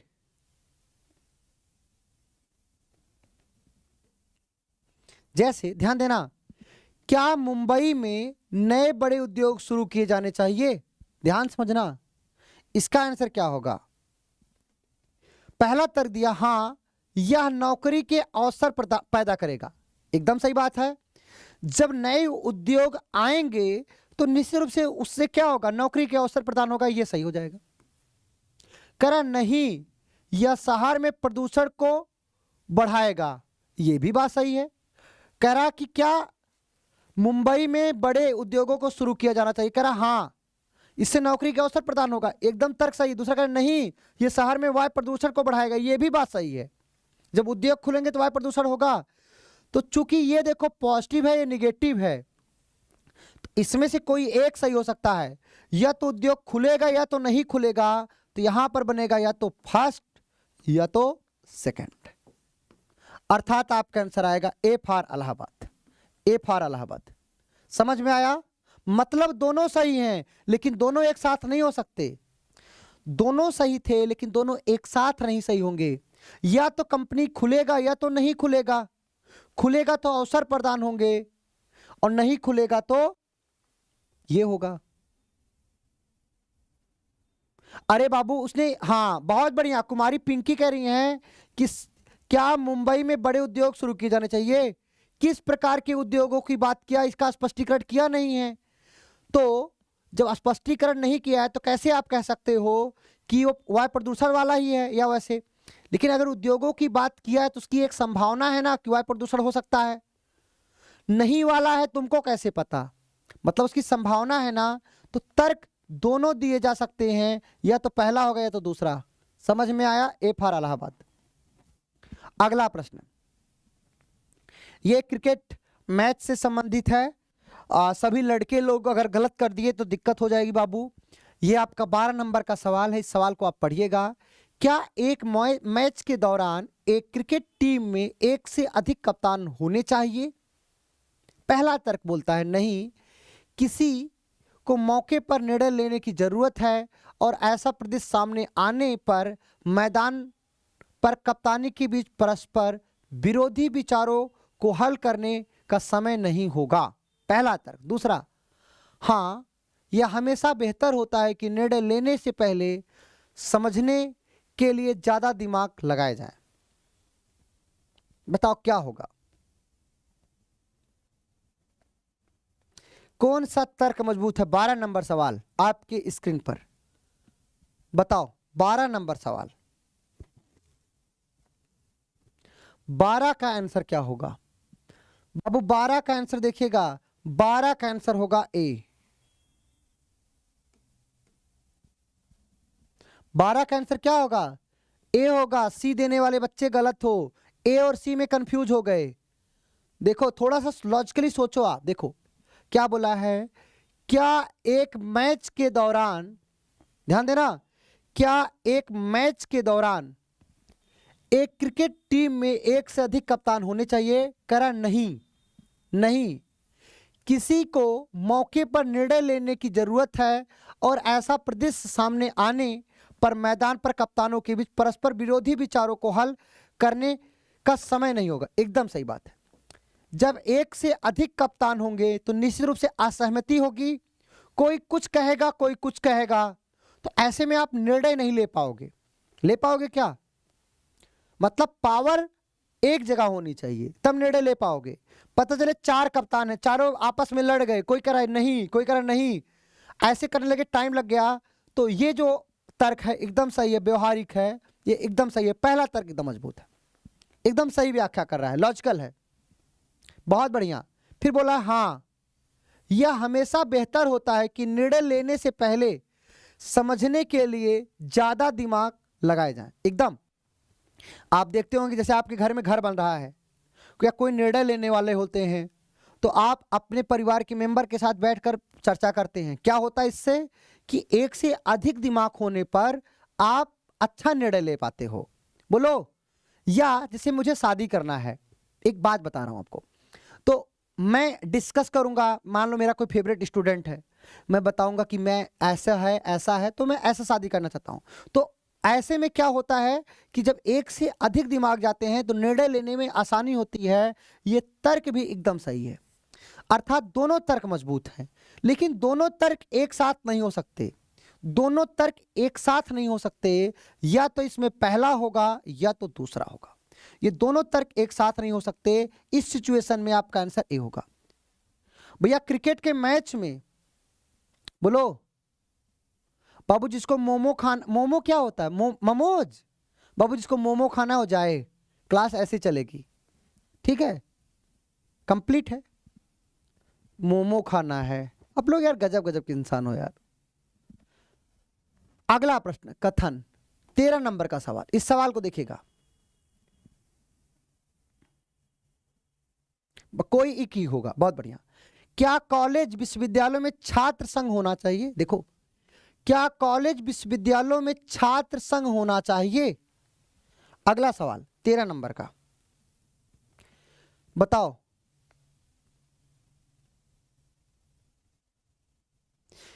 क्या कॉलेज विश्वविद्यालय में छात्र संघ होना चाहिए? कह रहा नहीं, इससे कैंपस में राजनीतिक माहौल बनेगा। फिर कह रहा हाँ यह बहुत जरूरी है, छात्र भविष्य के राजनीतिक नेता है। बताओ इसका आंसर क्या होगा? इसका आंसर क्या होगा? मैंने आपसे पूछा, ऑप्शन देखकर आंसर किया करिए आप लोग। आप लोग गजब गजब का कमेंट कर रहे हो। सर मेरा समोसा और जलेबी ठंडी हो रही है। खाओ ना, बता क्यों रहे हो? इसका आंसर क्या होगा? ऑप्शन देखते नहीं हो, कुछ भी कमेंट कर देते हो। इसका आंसर डी होगा। क्यों डी होगा, ध्यान देना। देखो, क्या कॉलेज विश्वविद्यालयों में छात्र संघ होना चाहिए? पहला तर्क दिया नहीं, कह रहा मत लो क्योंकि इससे कैंपस में राजनीतिक माहौल बनेगा। एकदम सही है, जब छात्र संघ होगा तो एकदम सच बात है कि राजनीतिक माहौल बनेगा, इसलिए इसने नहीं दिया। और इस नहीं के बीच इसने तर्क जो दिया एकदम फैक्ट पर आधारित बात किया, एकदम सही है। दूसरा, हाँ यह बहुत जरूरी है, छात्र भविष्य के राजनीतिक नेता हैं। एकदम सही बात, उसने कहा हाँ होना चाहिए क्योंकि छात्र ही भविष्य के नेता हैं। ये तर्क भी सही है। तो भैया या तो कॉलेज में छात्र संघ होगा या तो नहीं होगा, एक ही होगा, दोनों एक साथ नहीं हो सकते। या तो पहला होगा या तो दूसरा होगा। ऐसा जब कंडीशन बने कि भैया पॉजिटिव भी सही हो निगेटिव भी सही हो, तो क्या दोनों सही हो सकते हैं? क्या नहीं? पहला सही हो गया दूसरा गलत, दूसरा सही हो गया पहला गलत, दोनों एक साथ नहीं हो सकते। या तो कॉलेज में छात्र संघ होगा या तो नहीं होगा।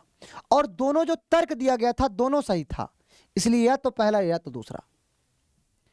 बोलो बोलो, कंप्लीट है प्रताप बाबू। अगला प्रश्न 14 नंबर का। आप लोग कमेंट अच्छे से करो। क्या बोला? क्या जीतना हिस्सा लेने से अधिक महत्वपूर्ण है? जैसे मैंने बोला, क्या जीतना हिस्सा लेने से अधिक महत्वपूर्ण है? बोलो बोलो।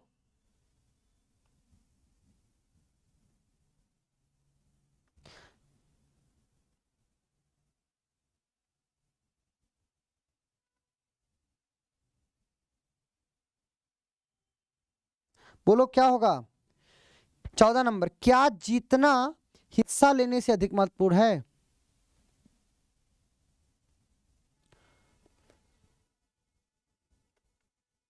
बोलो अनुपमा कुमारी। देखो, क्या जीतना हिस्सा लेने से अधिक महत्वपूर्ण है? बोल रहा पहला, हाँ सभी खिलाड़ी अब पेशेवर हैं जो अपनी उत्तर जीवित के लिए केवल पुरस्कार राशि पर निर्भर है। थोड़ा यहां टाइपिंग मिस्टेक लग रहा है, समझ लो, फिलहाल इसकी भाषा समझने का प्रयास करिएगा।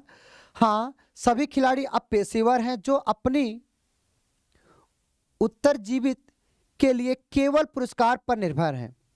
नहीं, भारत में क्रिकेटर्स मैच फीस से ज्यादा इंडोर्समेंट से कमाते हैं, मतलब प्रचार से कमाते हैं, ऐसे समझ लो इसको, प्रचार से कमाते हैं। बताओ क्या होगा? ये हम आपसे क्या पूछ रहे हैं? बोलो इसका आंसर क्या होगा यार? इसका आंसर डी होगा। मैं आपसे पूछ क्या रहा हूं? मैं पूछ रहा हूं क्या जीतना पार्टिसिपेट करने, देखो, क्या जीतना हिस्सा लेने से अधिक महत्वपूर्ण है? जो जीतना है हिस्सा लेने से अधिक महत्वपूर्ण है कि नहीं? कह रहा है हाँ सभी खिलाड़ी अब पेशेवर हैं जो अपनी उत्तरजीविता के लिए केवल पुरस्कार राशि पर निर्भर है। क्या ये जो केवल शब्द के कारण, केवल वनली शब्द के कारण ये तर्क क्या हो जाए? कमजोर हो गया। पहला गलत। कह रहा नहीं, भारत में क्रिकेटर्स मैच फीस से ज्यादा एंडोर्समेंट से कमाते हैं। भैया कमाने की बात तो की नहीं है तर्क में, आप कुछ ही बोले जा रहे हो। बोलो, यहां पर जीतना और हिस्सा लेने की बात कर रहे हो, आप कमाने माने की बात करने लगे। ये तर्क दोनों गलत, अर्थात आंसर क्या होगा? डिफॉल्ट दिल्ली होगा। बोलो दोनों गलत। कंप्लीट है? बोलो आ जाओ।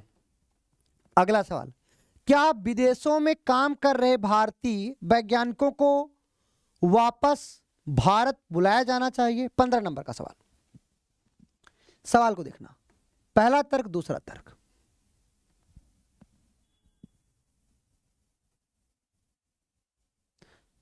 बहुत बढ़िया, वेरी गुड ईशु, बहुत अच्छा आपने पकड़ा है। हाँ, उसमें क्रिकेटर की बात तो हुई नहीं थी। क्या विदेशों में काम कर रहे भारतीय वैज्ञानिकों को वापस भारत बुलाया जाना चाहिए? कह रहा हाँ, उन्हें पहले मातृभूमि की सेवा करनी चाहिए और खोजों, सम्मानों, सुविधाओं और सभी चीजों के बारे में भूल जाना चाहिए। नहीं, हमारे पास पर्याप्त प्रतिभा है, वे जहां चाहें वहां रहें। बताओ 15 का आंसर क्या होगा? 15 का आंसर क्या होगा? गलत मत करना यार, ये सवाल गलत ना करना। बहुत बढ़िया प्रिया, अंजलि, सूफिया, रोहित, आश्रुति, आप सबका सही है। B for Bihar is right answer. मजा आ गया, ये सवाल आपने सही कर दिया ना, काबिले तारीफ हो आप सब। बहुत बढ़िया काव्यानिधि, चांदनी, रश्मि, बहुत बढ़िया, वेरी गुड। क्या लिखा है? क्या विदेशों में काम कर रहे भारतीय वैज्ञानिकों को भारत बुलाया जाना चाहिए? करा हाँ, उनको क्यों बुलाना चाहिए उसके पीछे तर्क दे रहा है। हाँ, उन्हें पहले मातृभूमि की सेवा करनी चाहिए। खोजो, देखो देखो, खोजो, सम्मानों और सुविधाओं और सभी चीजों के बारे में भूल जाना चाहिए। क्या ये व्यवहारिक है? क्या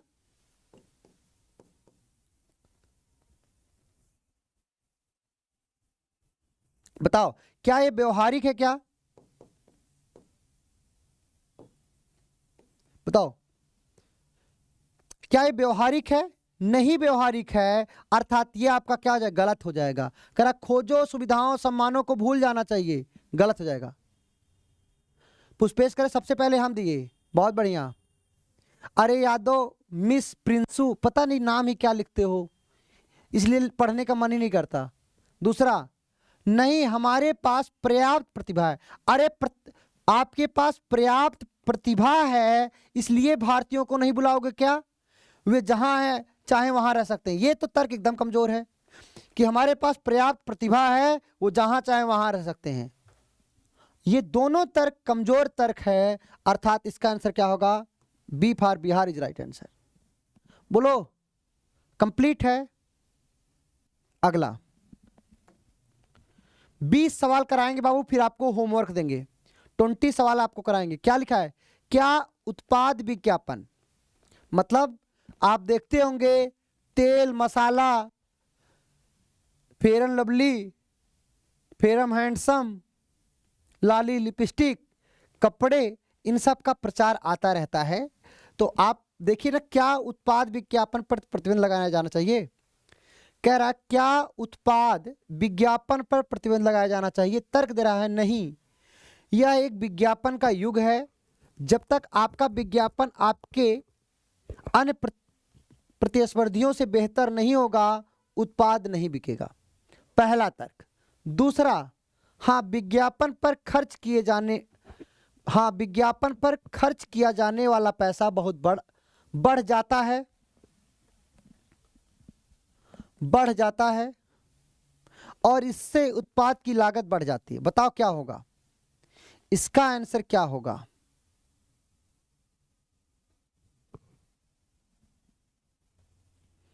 सोलह नंबर सवाल का आंसर देना भैया। ये दोनों तर्क मजबूत हैं, ये दोनों तर्क मजबूत। इसका आंसर ए होगा। बाबू इसमें यह वाली कंडीशन नहीं बनेगी। क्यों नहीं बनेगी बताता हूं। देखो, क्या उत्पाद विज्ञापन पर प्रतिबंध लगाया जाना चाहिए? करा नहीं, करा प्रतिबंध मत लगाइए। यह एक विज्ञापन का युग है। जब तक आपका विज्ञापन आपके अन्य प्रतिस्पर्धियों से बेहतर नहीं होगा, उत्पाद नहीं बिकेगा। यह एकदम फैक्ट पर आधारित है, यह सत्य पर आधारित है, व्यवहारिक है। आपका सही है। दूसरा क्या है? हाँ, वो करा बंद कर देना चाहिए। हाँ, विज्ञापन पर खर्च किया जाने वाला पैसा बहुत बढ़ जाता है। एकदम सही बात है। शाहरुख खान अगर किसी चीज का प्रचार करेंगे, विज्ञापन करेंगे, या सलमान खान किसी चीज का विज्ञापन करेंगे, तो निश्चित रूप से खर्च बढ़ जाएगा और इससे उत्पाद की लागत बढ़ जाती है। ये भी तर्क मजबूत हो जाए। दोनों तर्क मजबूत। लेकिन एक कंप्लीमेंट्री पेयर नहीं बना रहे हैं कि एक को बंद करने से दूसरा प्रभावित हो जाएगा, मतलब यहां पर कंप्लीमेंट्री पेयर नहीं बनेगा। इसका आंसर होगा ए फॉर इलाहाबाद। दोनों तर्क जो दिया गया वो दोनों सही हैं और कंप्लीमेंट्री पेयर नहीं बना रहे हैं। इसका आंसर क्या होगा? A for Allahabad. अगला सवाल बोला है क्या सरकार को कोयला खदानें निजी कंपनियों को आवंटित करनी चाहिए? आपको पता है हमारे देश में बहुत सी कोयला खदानें हैं, तो उस पर आधारित सवाल है क्या सरकार को कोयला खदानें निजी कंपनियों को आवंटित करना चाहिए? एक कह रहा हाँ, एक उसने तर्क दिया हाँ, कई बड़े औद्योगिक घरानों ने कोयला ब्लॉक खरीदने का प्रस्ताव भेजा है। दूसरा कह रहा नहीं, केवल कुछ औद्योगिक घराने कोयला खदानों की नीलामी जीत लेंगे। बताओ क्या होगा? ऑप्शन है आपके 17 नंबर सवाल को देखो और आंसर करो। मेरे दोस्त ये दोनों तर्क कमजोर तर्क है, अर्थात इसका आंसर आएगा सी फॉर कैट। इसका आंसर क्या आएगा? सी फॉर कैट। आप लोग क्या आंसर दे रहे हो यार? बताता हूं, सब लोग गलत दिए हो। देखो क्यों गलत हुआ। क्या सरकार को कोयला खदानें निजी कंपनियों को आवंटित करना चाहिए? बहुत छोटा सा प्रश्न था। कह रहा हाँ कि कई बड़े औद्योगिक घरानों ने कोयला ब्लॉक को खरीदने का प्रस्ताव भेजा है। अब बताओ कि संसद भवन को खरीदने का कोई प्रस्ताव भेज देगा तो क्या तुम बेच दोगे क्या? ये तो कितनी गलत छोटी सी बात है कि कुछ औद्योगिक जो घराने हैं उन्होंने गई भैंस पानी में, बहुत बढ़िया।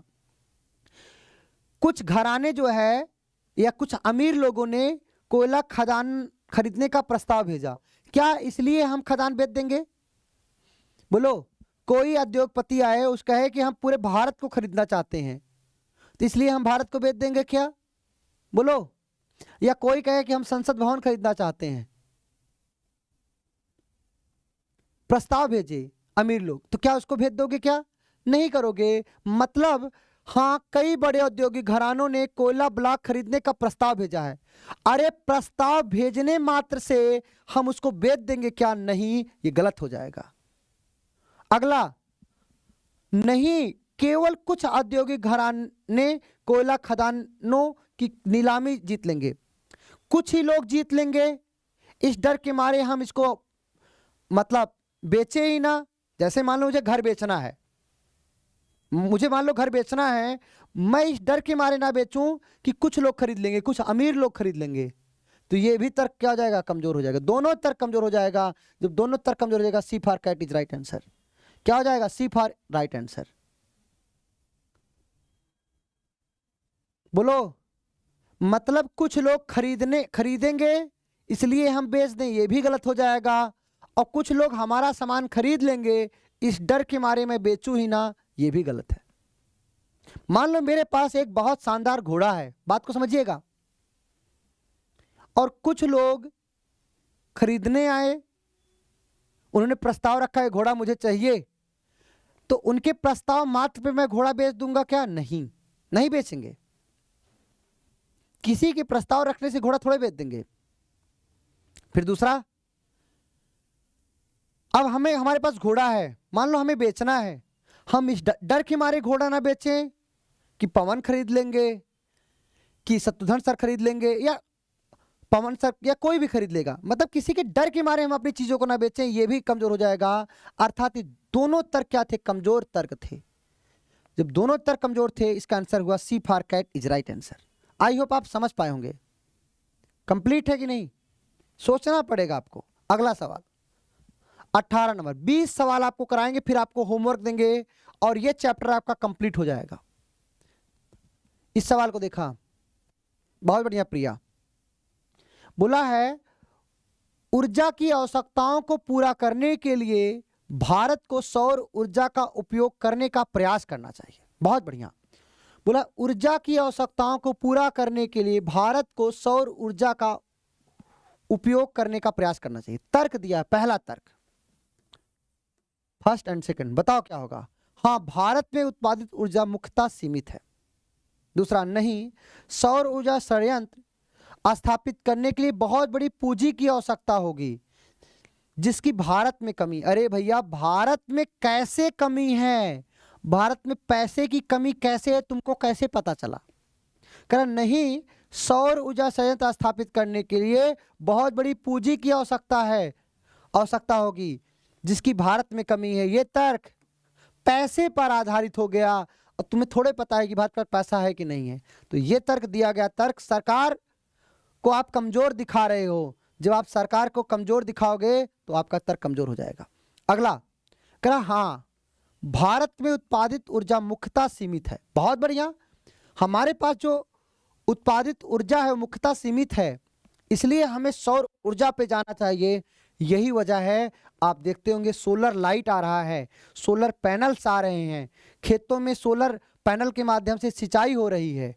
बोलो, तो ये एकदम तर्क मजबूत है, एकदम व्यवहारिक है और एकदम फैक्ट पर आधारित है, ये सत्य पर आधारित है।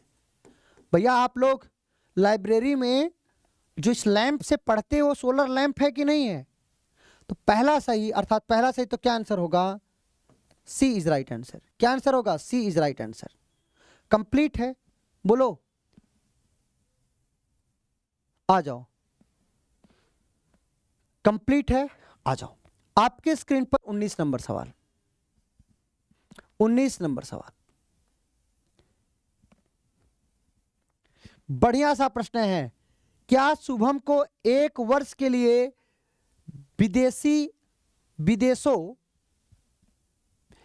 क्या शुभम को 1 वर्ष के लिए विदेशी काम को स्वीकार करना चाहिए? बाबू एक शुभम बाबू हैं, क्या शुभम को 1 वर्ष के लिए विदेशी काम को स्वीकार करना चाहिए? मतलब कोई भारत का व्यक्ति है ऐसे समझो, और उसके पास ऑफर आता है, कहाँ का? विदेश का आता है। जैसे पवन जी को आया है रसिया का ऑफर, रूस जाने का ऑफर आया है, वहीं पे प्रश्न है क्या शुभम को 1 वर्ष के लिए विदेशी काम को स्वीकार करना चाहिए? तर्क है, पहला तर्क, हाँ,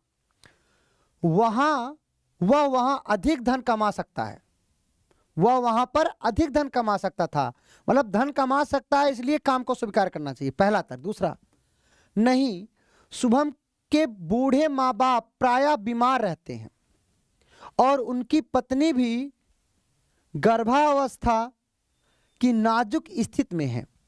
बताओ क्या करोगे आप? मान लो आप शुभम हो, शुभम बन के सोचो, बोलो बोलो। अरे भाई कोई कहीं पर ऑफर हो सकता है कि नहीं? कनाडा जा सकता है, कहीं भी जा सकता है। क्या शुभम को 1 वर्ष के लिए विदेशी काम को स्वीकार करना चाहिए? कह रहा हाँ, वहां अधिक धन कमा सकता है। जो धन पर आधारित तर्क होता कमजोर होगा, ये आपका कमजोर हो गया। धन कमा सकता है इसलिए चला जाए विदेश, तो ये तर्क आपका कमजोर हो जाएगा। दूसरा करा नहीं जाना चाहिए, उसके पीछे उसने जो तर्क दिया बड़ा गजब दिया है, शुभम के बूढ़े माँ बाप प्रायः बीमार रहते हैं और उसकी पत्नी गर्भावस्था की नाजुक स्थिति में है। क्या ऐसे में अगर तुम शुभम होगे, तुम जाओगे? नहीं जाओगे। तुम्हारी जिम्मेदारी तुम्हारे माता पिता के प्रति है, तुम्हारे आने वाले बच्चे के प्रति है, तुम्हारी बीवी के प्रति है। तो मेरे दोस्त, ये जो तर्क सेकंड है मजबूत होगा, अर्थात B is right answer. I hope आप व्यवहारिक हो रहे होगे, मजा आ रहा होगा। मजा आया कि नहीं? बोलो बोलो। कंप्लीट है, महसूस किया करो।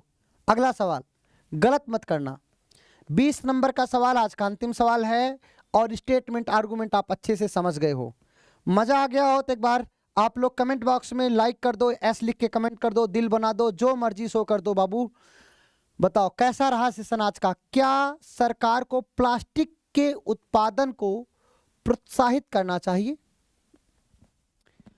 क्या सरकार को प्लास्टिक के उत्पादन को प्रोत्साहित करना चाहिए? कह रहा तर्क दिया हाँ, इससे सरकार का राजस्व बढ़ेगा। दूसरा, नहीं, इस निर्णय से प्लास्टिक उद्योग में होने वाले प्रदूषण के लिए रास्ता खुलेगा। बताओ 20 नंबर सवाल का जवाब क्या होगा?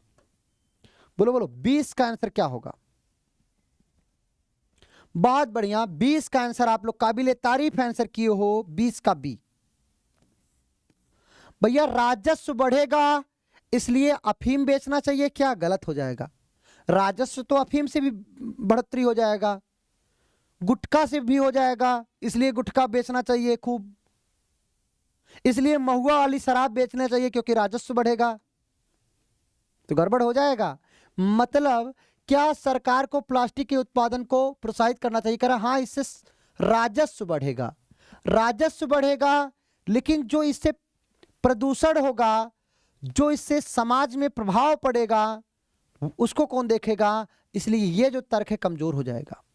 मतलब इसने पहला जो तर्क है उसने उसमें लोगों के हितों के बारे में, समाज में होने वाली समस्याओं के बारे में, देश के हित के बारे में बात नहीं किया, इसलिए पहला गलत हो जाएगा। दूसरा, हाँ इस निर्णय से प्लास्टिक उद्योग में होने वाले प्रदूषण के लिए रास्ता खुलेगा। एकदम जैसे आप प्लास्टिक को प्रोत्साहित करोगे तो लोग प्लास्टिक उद्योग से जिस प्रकार का खतरा होता है उससे क्या होगा, प्रदूषण होगा, इन सबको प्रोत्साहन मिलेगा। तो ये तर्क एकदम सही हो जाएगा, ये होगा। अर्थात आप किस ऑप्शन पे गए, B for Bihar is right answer. सभी का कंप्लीट है, मजा आ गया, बोलो थैंक यू। नाम क्या, चलो अब मेरे दोस्त आप सब के लिए, आपकी एग्जाम के लिए, आपको देखो मेरा काम है आपको समझाना, अब आपका काम क्या है, खुद से भी पढ़ना। आपके पास इतना भगवान ने मेंटल एबिलिटी दी है और आप सब भविष्य के शिक्षक हो। तो मेरे दोस्तों, एक शिक्षक एक भविष्य के शिक्षक को पढ़ा करके, एक ऑफिसर को पढ़ा करके निश्चित रूप से अच्छा फील करता है। बहुत अच्छे से आप सब ने पढ़ा। ये 21 नंबर प्रश्न से आपको मैं होमवर्क दे देता हूं, आप इसको जब भी फ्री रहिएगा, जब भी टाइम मिले इसको रिवाइज कर लीजिएगा। और बाकी किसी प्रकार की समस्या होती है तो मेरे दोस्तों हमारी एक बेहतरीन सी टीम है, एडिटोरिया परिवार है, और जैसा आपको पता है कि जो हम कहते हैं वो हम करके दिखाते हैं। तो आप लोग अपना डाउट सेशन भेज करके प्रश्न का जवाब ले लीजिएगा। Thank you, thanks a lot. आप लोगों का स्टेटमेंट आर्गुमेंट चैप्टर कंप्लीट हुआ। आज शाम को फिर आपकी क्लास चलेगी, ओके, दूसरे चैप्टर का, वो भी चैप्टर बहुत इंपॉर्टेंट है। मिलते हैं, राम राम, राधे कृष्णा, जय श्री राम।